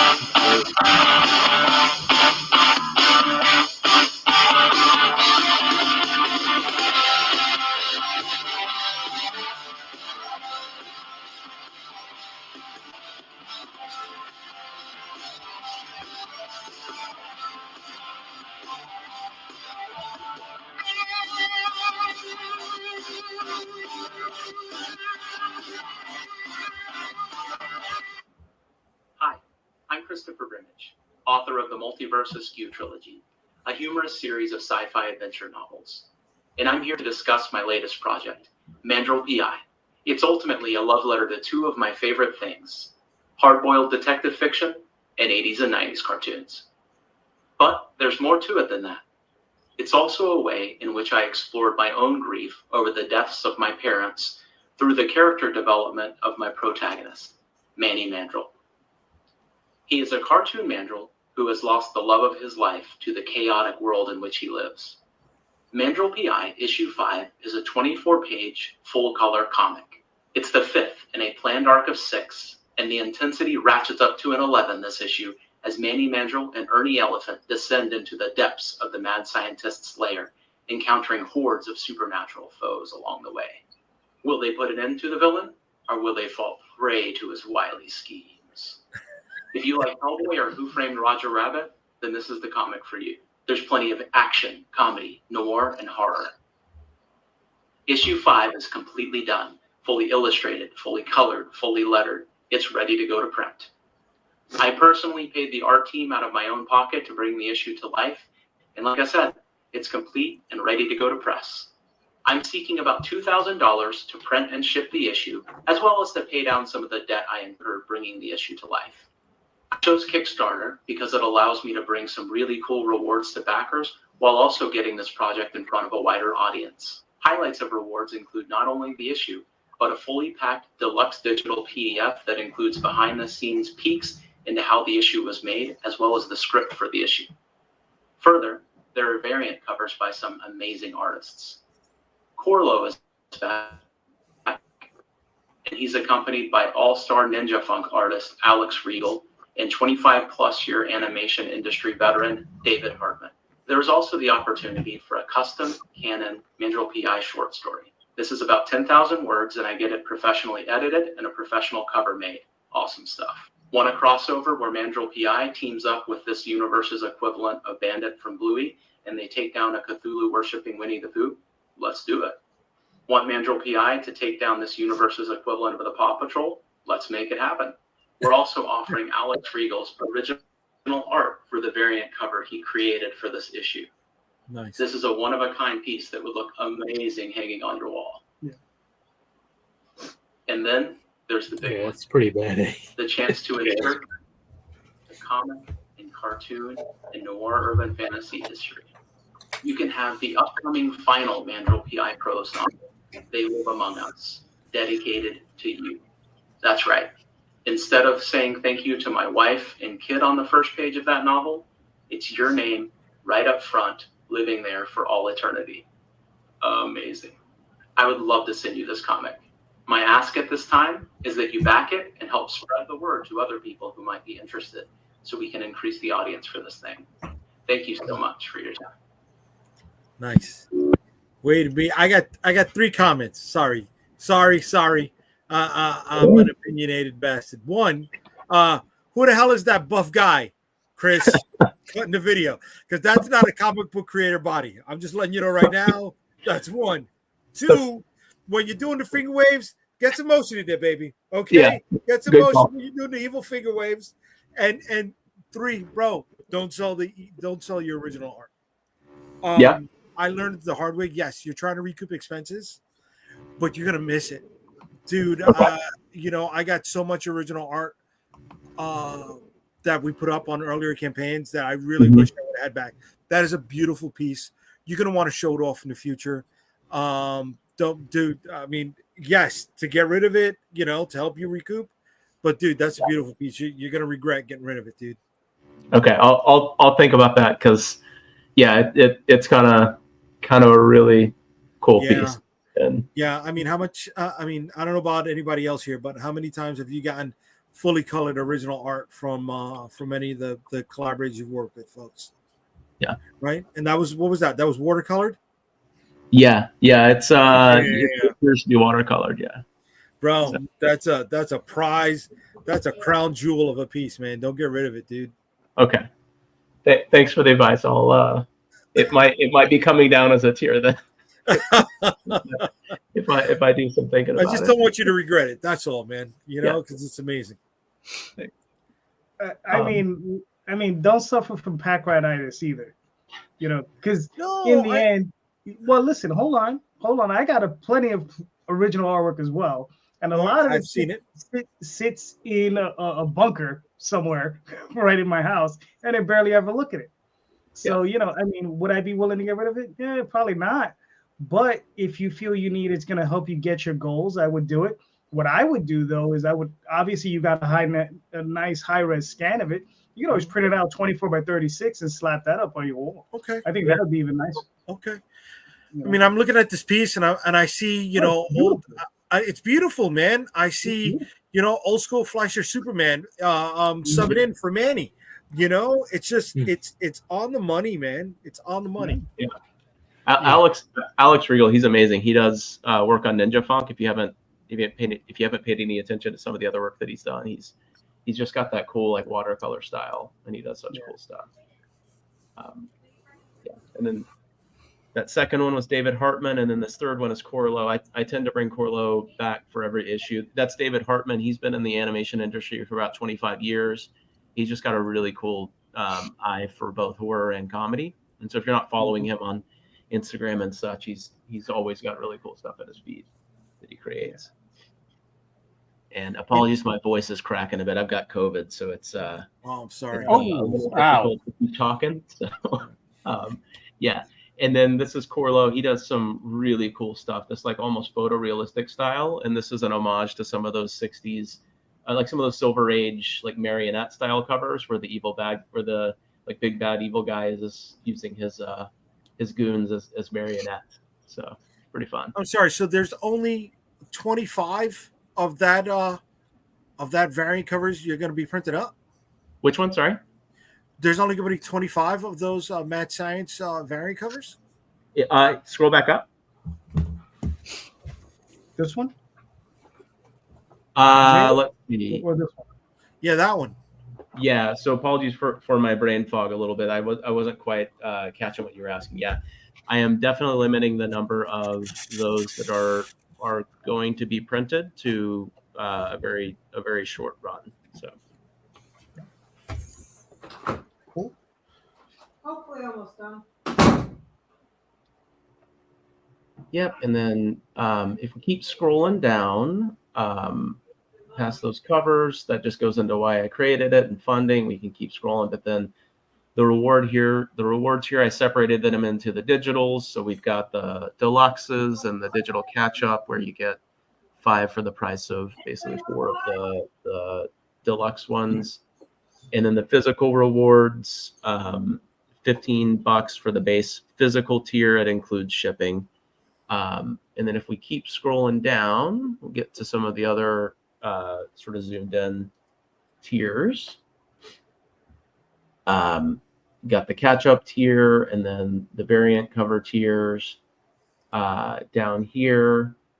And then if we keep scrolling as well, then we can get to some of the more interesting like prose and comics tier. So I've got my prose series of Mandrill PI that I've got 2 novels and a novella out right now. So this is the chance to read some of those stories. I've got the 3rd novel coming early next year after I finish this first arc of comics. And then here we've got basically the metal cover of issue 4 in this tier.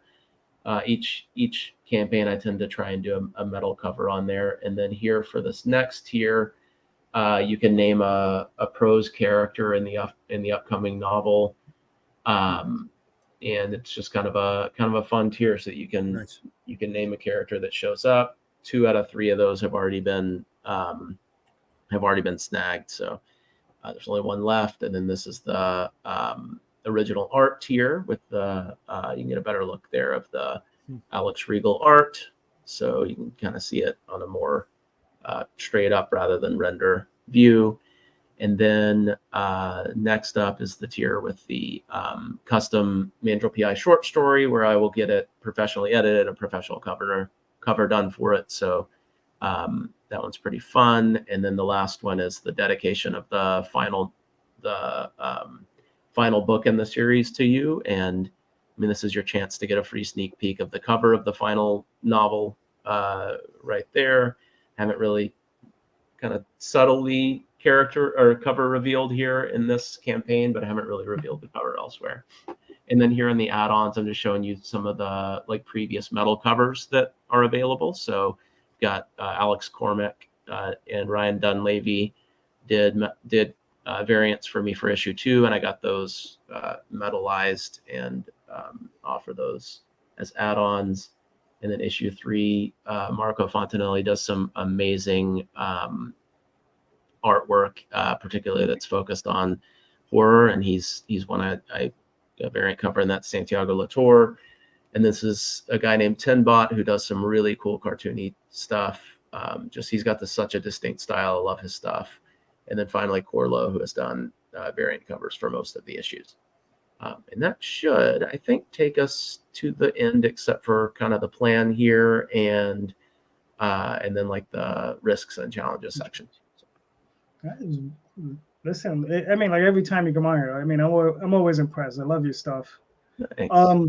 So let me ask you a question. Like when you're doing the prose, I'm pretty sure daily you dedicate yourself to a certain word count. What are you looking at daily?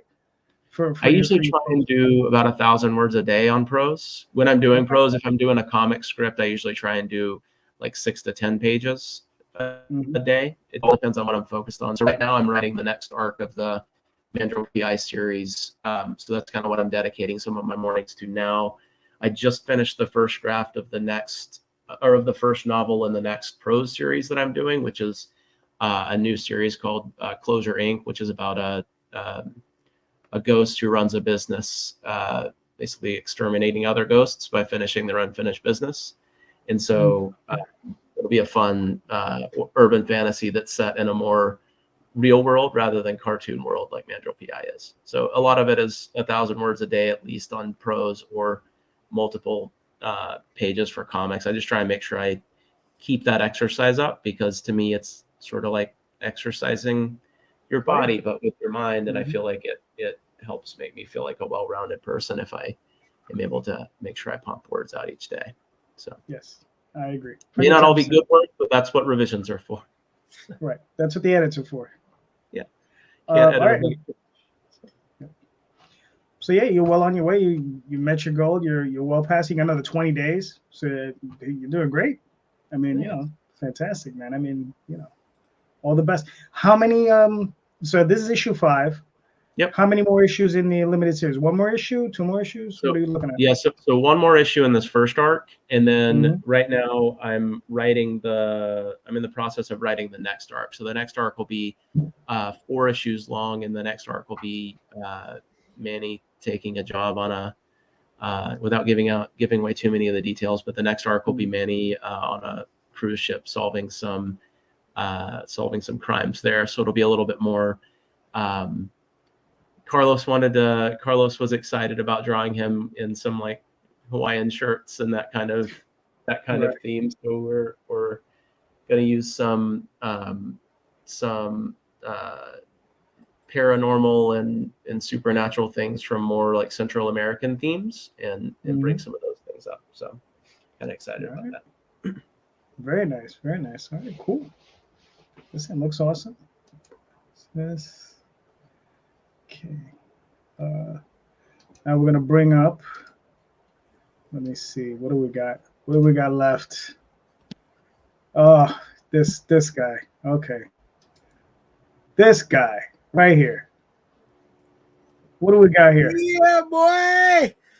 So this is Limbo: Open Almost All Eternity. It's the second issue of the 3-issue series. Do you want me to play the video? Oh, there is no video. Play the video. Play it. But no, play it. Hit the button.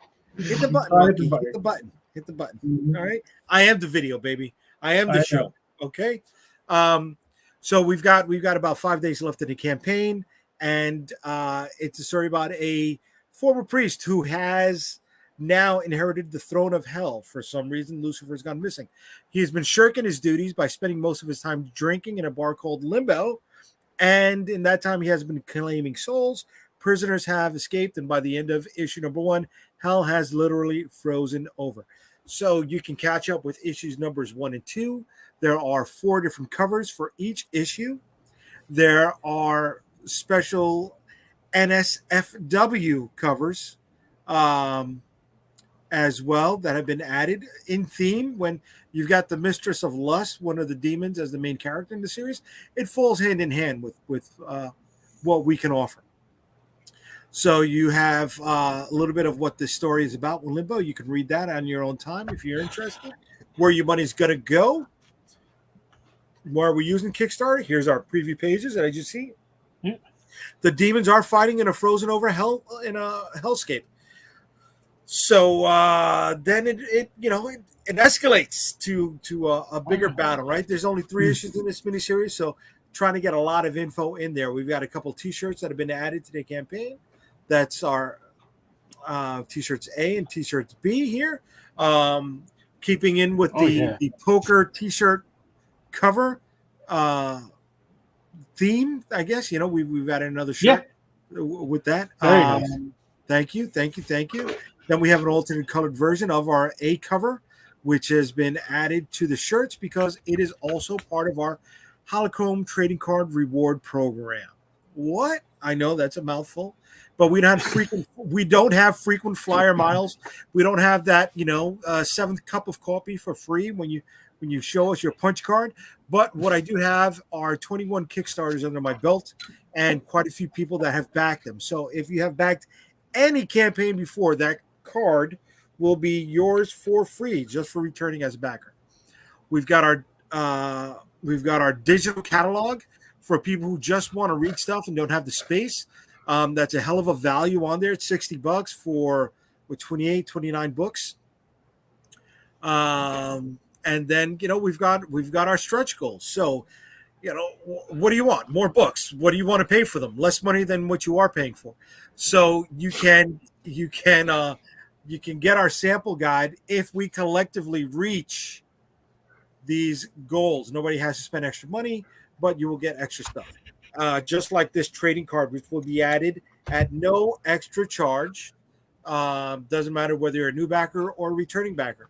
If we hit the 3,700 stretch goal, 3,750.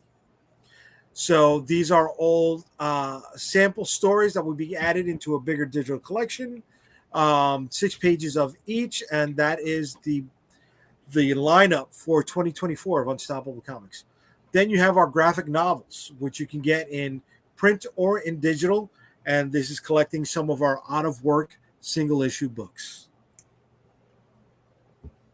And our risks and our rewards.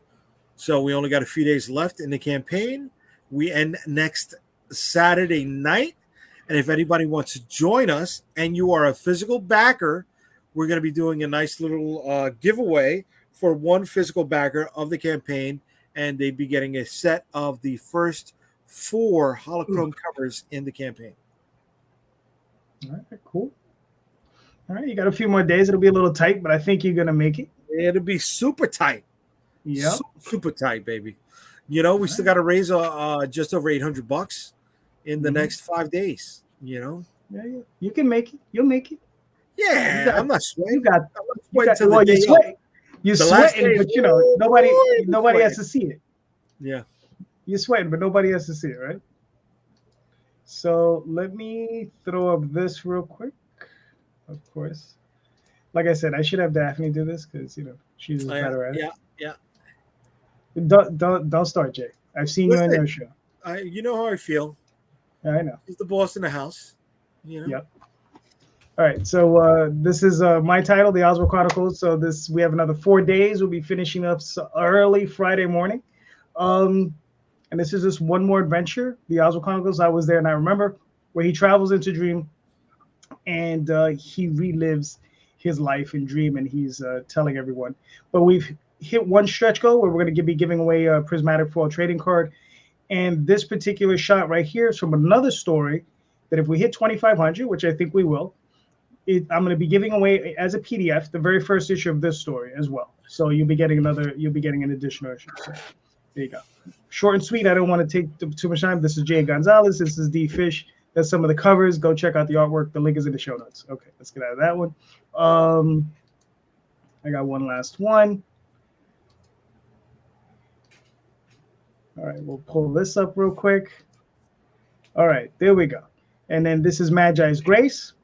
We have another 23 days to go. This is there's somebody else here who's been working on Magi's Grace. That's true. There you go. Well. See, take it over. Oh, see, now I love how you throw this Kickstarter up here. And you did it. Now, I just wanted to put out that, JD did the work on this Kickstarter, so I'd like to give him credit for that. But, I did the artwork for this. JD said, you need to do this, and I did it for him. Did it for us, rather. But I like to call it, what I like to say, how I like to describe this book is it's when you're tired of the Cthulhu Lovecraft, maybe you need to check out some other Lovecraft stuff. And so check out Lovecraft meets Dracula in an episode of Supernatural. That's how I like to call it. So, because there are other things in the Lovecraft universe. I'm not particularly a Lovecraft fan. I mean, I don't know too much about it, but I know JD is like essential Lovecraft, right? Yeah. So, and he did write this, so. But yeah, that's how I view it. It's monster hunters having to battle an ancient evil against an ancient that's taking over an ancient civilization. A lot of ancients there. Yeah.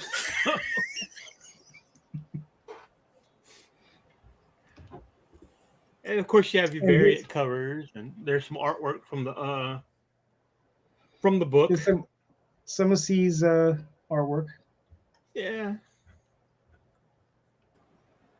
Very cool, brother. Very cool. Thank you. Yeah. All right, we got another 23 days on this. I mean, we have a lot of crazy stuff going on there. Go check it out again in the show notes.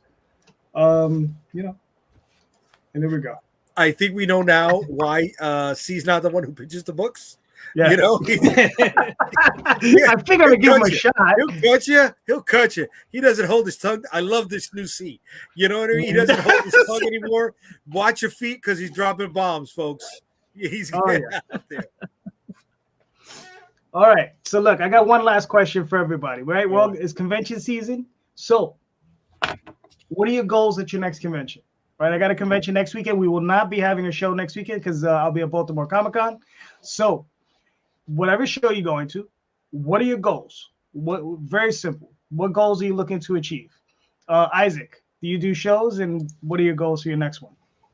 Yeah, we used to only do a few of them. Now I do a lot. I'll be a guest at Ancient City Con in St. Augustine the 15th of this month. Nice. My goals for that one are very simple. It's to sell comic books and convince people to come to Kickstarter to back the current one. I will have issues 1 through 4 of Grimisi there, so you can pick those up and get a preview of it because I know you're going to like it. So check out issue 5. So that'd be my entire goal, is to push issue 5.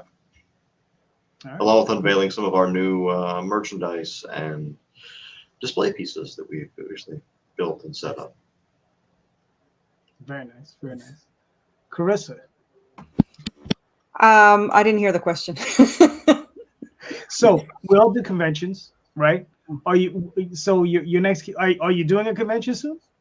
I did 10, and I never want to do any of them again. What? Really? So let me ask you a question. All right, so we'll feed off of that. Why? Why do you not want to do anymore? What occurred? I just, once they come over to the table, I can convince them to buy my book. But even as a loud Italian New Yorker, I don't like to call people over.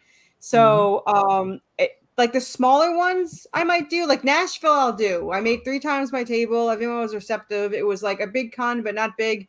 So it was a nice, easy, size. So I would do Nashville again. But the bigger cons were just miserable and loud, and I'd rather attend them than to be at the table. So yeah, I like meeting everyone. I like talking about my story, but I don't like being at the cons like that. So yeah, sorry. Okay. Fair enough. Chris, what are you looking to accomplish at your next show if you're going to another one? Well, coming off of this weekend, one of my goals probably doesn't need to be not to catch COVID because I'm going to be freshly immune. So got that going for me. But usually it's to grow audience and try and make back the amount that it takes to table there. So really, if I can get X number of people to join mailing list and join in on the Kickstarter back issues, that kind of thing, in addition to selling physical stuff. That's always the goal. And my next one will be Fan Expo San Francisco at the end of November. Very cool. Very nice. All right, cool. Mr. Lanning? I don't have any plans to do any cons. As of right now, I really don't see how they're beneficial. Why? I don't. Seriously. Get out the house. To pay for a table and sit out there right now? I just don't. I don't see it as beneficial. Everybody I've talked to, nobody's convinced me otherwise. They don't have to convince you. You just have to go. No, well, I got to go spend money for something that I haven't. It's not really working for other people. It's kind of. Well, how do you know it's not going to work for you? Well, because I kind of learned also I don't stick my head under an 18-wheeler because I know it's going to run me over. But whatever. That's obviously you don't take enough risks in life, sir. Is that what it is? Okay, that's I'll take that. All right, Jay, you're up. Yeah, I'm getting hurt by everybody here, man. Cons are my lifeblood. See, you're killing me, baby. You're my guy. I love you, bro. You cut me deep. You say that, but how much are you pulling in on a con? I mean, in all honesty, versus what you spend. Yes. Okay. Financial goals, yes, are one of the finances, right? Generating revenue, selling stock, moving merchandise. Yes, that is one of your goals, but that is not the only goal that you should be focused on a convention. I really think, besides that, a close number 2, maybe sometimes number 1 at a smaller show, is signing up people for your newsletter. I can't say that and stress that enough. Signing up people for your fucking newsletter. All right? You don't know when you're going to be going to that show, that city, see those people again. You don't know if there's going to be another pandemic and you're never going to be able to do another show again, right? You want to reach those people. You want to hopefully turn them into people that are going to buy your book in the future. I mean, that is super, on a podcast where it's cheaper. Yeah, but that's especially if COVID comes over and we I hear you. I do, but you know what you're not going to be able to do right now on this podcast? What's that? Generate social content, right? You can do that at a convention. All right, you can get that's what Facebook and Twitter and all that is. It's social content. You can get on the spot customer testimonials. You know what? I got New York Comic Con coming up in October. That is the biggest show for me. That is hands down my thing, and I do very well. I do very well because it is home field advantage, right? So I don't have to pay for lodging. I don't have to pay travel expenses. Mm-hmm. All right, cool, but there's a plan in place. We got this bad boy set up. If it wasn't for New York Comic Con, I never would have ended up on Fox News, ABC, BET, New York local news. But you being arrested, we don't want to talk about that anymore. I never would have met the people that I have met. I never would have been able to meet the people that I have met in some of the circles that I traveled just on podcasts alone. Right? You get that at these conventions. I also get them by attending because I talk to everyone when I go, and I get permission. And you know what? And sometimes you're going to meet table neighbors, booth neighbors, whether they're across from you, all right, or beside you or behind you, that you're not going to meet in the same social circles that we travel. Let's be honest here. The podcast arena, the live stream arena, is very nepotist. Okay, it's what group do you travel with, and maybe every so often you get somebody here or there to pop in that's new, which is awesome, right? But I'd love to generate a stronger networking connection with Isaac. I would, Corissa, Chris. You guys have been on this with me quite a few times. We barely chat anywhere outside of here. You know, I mean. It goes both ways. It goes both ways. It's like that answer says, you know, why don't you ever call me? It's like the phone works both ways. I am on 24/7. I sleep for like 4 hours a day. You left New York. No, you left New York, Carissa. No, I'm offended by that. I'm offended by that, Mama. No, but I'm sorry. For me, conventions are the lifeblood of my business plan. It really is. Okay, I buy offset. All right, I generate a lot of stock, so that way we can make high margins at these conventions. And you can make money at conventions if you know what you're doing. It's going to take time to learn. You are going to make mistakes. You're going to hit speed bumps, but you can make money. All right. I love to see different ways people set up their booth. Just like Isaac mentioned earlier today, he does research. I do research at conventions. I want to see what kind of things, merch people are bringing to the cons. I'm not going to see that on hours worth of searching on the internet, right? Through everybody's crowdfunding campaigns. But I could get to the convention early before the doors open up, and I could take an hour walking up and down the aisles, checking things out, and just, chewing the fat with people. I really can. Then here's another thing that people aren't doing at conventions. You know what? There are stores that are local to those cons. You could bring your merch, right? And you could set up and you could generate accounts at these cons. You could get your stuff placed in some of these shops. And now maybe travel home with less product that you're not going to have to FedEx or UPS. Okay, I'll take that hit because I would have taken more of a hit shipping that stuff back home to me that I didn't sell. So you just take that time, dude. It's work. I am going to be the first one to say I did not see this at work in the beginning. I saw this as a party. I would have big events at the end of New York Comic Con. I get bombed. And then the next day, I'm lucky if I'm making $50 at the table. No, not when you're paying $2,500 for a booth. That's unacceptable, right? So you got to learn those mistakes. Right. But dude, if I didn't make those mistakes, brother, I wouldn't have said, holy shit, I got to figure out how to do this before my wife leaves me. You know what I'm saying? And it's all part of it. All right. Can you lose money in a show? Yes. But are you doing your numbers monthly, quarterly, yearly? Right? And could you be down in one but up in another and it balances out at the end of the year? Yes. This all goes back to the machine that I talk about, right? These are the logistics that I got to do. Isaac was talking about his spreadsheets before. Yeah, man, you got to fucking do that. You got to create a budget. You have to. You have to. If not, you're going to fucking lose your shirt. You're going to not be able to keep those lights on. I want to keep the lights on, but I also want to make more comics, right? New York Comic Con, like I said, is in the middle of October. We're doing that. We're already planning MegaCon. All right. It's going to be cheaper for us to drive 18 hours to Florida from New York than it is to set up and ship all our shit out there.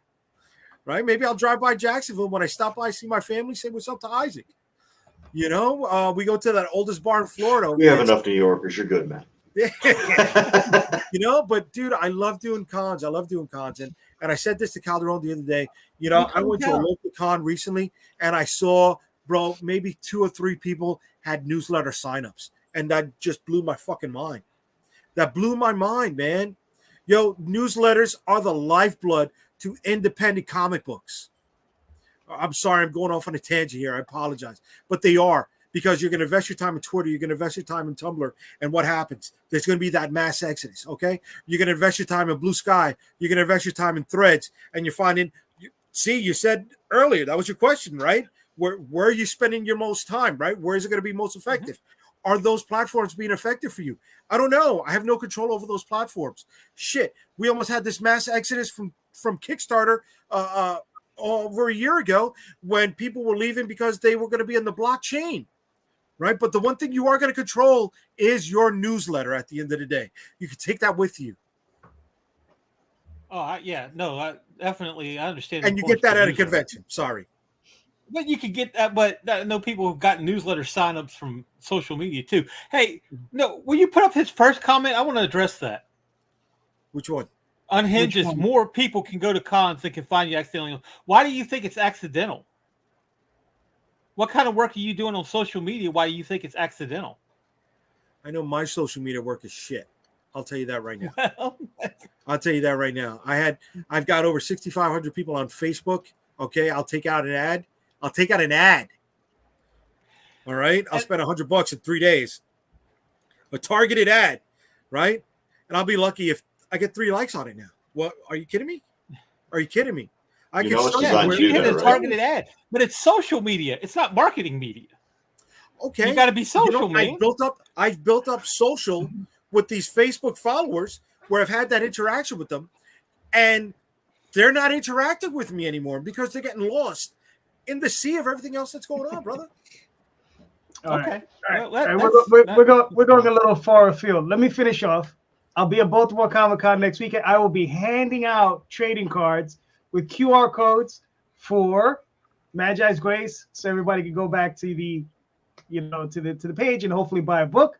So there we go. So thank you everybody for being here. You guys are all awesome. I mean, I really mean this. You know, you guys are great tonight. Thank you. Isaac, let's start with you, please. Let everybody know where they can find you and your work, sir. You can go to Kickstarter to find Astral Ticket on there. We have our website, foxycomics.com, with 2 X's. We also have a fan Discord server where Izumi Fox, the lovely blonde lady right behind me on the side, camera's inverted, manages all of that. You can chat with her. She handles that. Our social media, Facebook, Instagram, and Twitter, X, whatever the hell they want to call it now, is all, what is it called again? See, I should know this, but I don't, because I have people who manage the social media. I'm like, we exist, right? It's AT Foxy Comics, the 2 X's across all of that. You can find us there. And as always, we are welcome to emails, messages, whatever we can do. If you have an idea for something you'd like us to add to one of our campaigns, just let us know. We have made entire tiers before because backers requested it. Very nice, very nice. Corissa, where can they find you and your work? You can search pretty much Worthy Chaos on anything. For Kickstarter, the easiest way to find us is to just search Worthy Chaos. We're the only thing that pops up. And we have a Kickstarter now for 8 more days. And then we have the next Kickstarter October 3rd, ending on Halloween. And then book 2 starts January 23rd. You can find us on TwitX at worthy_chaos. We have like 5.3 thousand followers. So the same 10 people that just share our stuff. And we have a Facebook group with about 700 members where if you're a creator, you can post your Kickstarters. If you're an artist, you can post your commissions for sale. If you're podcasters, you can post everything. We very support local indie stuff. That's Worthy Chaos on Facebook. Or you can add me, Corissa Grant. I'm like one of those people that would get kidnapped when they were a kid. I talk to anybody. So you can find me on there. Yeah, I was told not to talk to strangers and failed miserably. So here I am. Failure. Introduce themselves. Nice. Jay's parents told him the same thing. They kept returning him. It was the van with comics. I went in and they were like, "Get this fucking kid out of here." You sure? I thought you was because you got hit that refrigerator. That was the end of that. But anyway, Chris, where can they find you and your work, sir? Sure. So obviously Kickstarter now for Mandrill PI issue 5. Brimmage.com is my website. On Instagram, I'm Chris Brimmage, author _ between each of those words. TikTok, it's author Chris Brimmage, so just the opposite with underscores. And then on Facebook, Christopher Brimmage, author. All right, cool. Mr. Lanning, where can they find you and your work, sir? As always, you can check me out at landingart.com. Not to mention that Kickstarter, Grace's Magi. Plus, I did some art for the upcoming Adventures of Wyatt and Pouches coming from Kyle Willis. I think he's dropping that Kickstarter next week if you want to check that out, too. So very nice. Mr. Rosario, where can they find you and your work, sir? UnstoppableComics.com. All roads of social media for me lead to and from UnstoppableComics.com. So if you want to follow any of our links, head on over to the website, UnstoppableComics.com. And check out Limbo, open almost all eternity on Kickstarter. 5 more days left in the campaign. And that will be at New York Comic Con, booth 1948, the weekend of October 14th. So whatever, Thursday, Friday, Saturday, Sunday. Come chill with me, hang out, take pictures. We'll send them to C. I could do that. I could go take a ticket and go take pictures with you. I take pictures with a whole bunch of people. No. Nice. All right, so I'm JD Calderon. You can find me here most weekends, except next weekend's up because I'll be at Baltimore Comic Con. We'll be back on the 17th with a whole new panel. Thank you, everybody, for being here. Just remember, everybody, buy more indie comics. And also, one other thing I forgot to mention. In the show notes, there are links to everybody's campaigns. Go click on those links. Go pick up some awesome indie comics. There are awesome creators here. They deserve your support. So support them. Go get some books. All right. So thank you so much for everybody. Please hit the link, hit the like, hit subscribe. Just remember, buy more indie comics, especially ours. Have a great day, guys. Bye, everyone. Thank you. Bye-bye.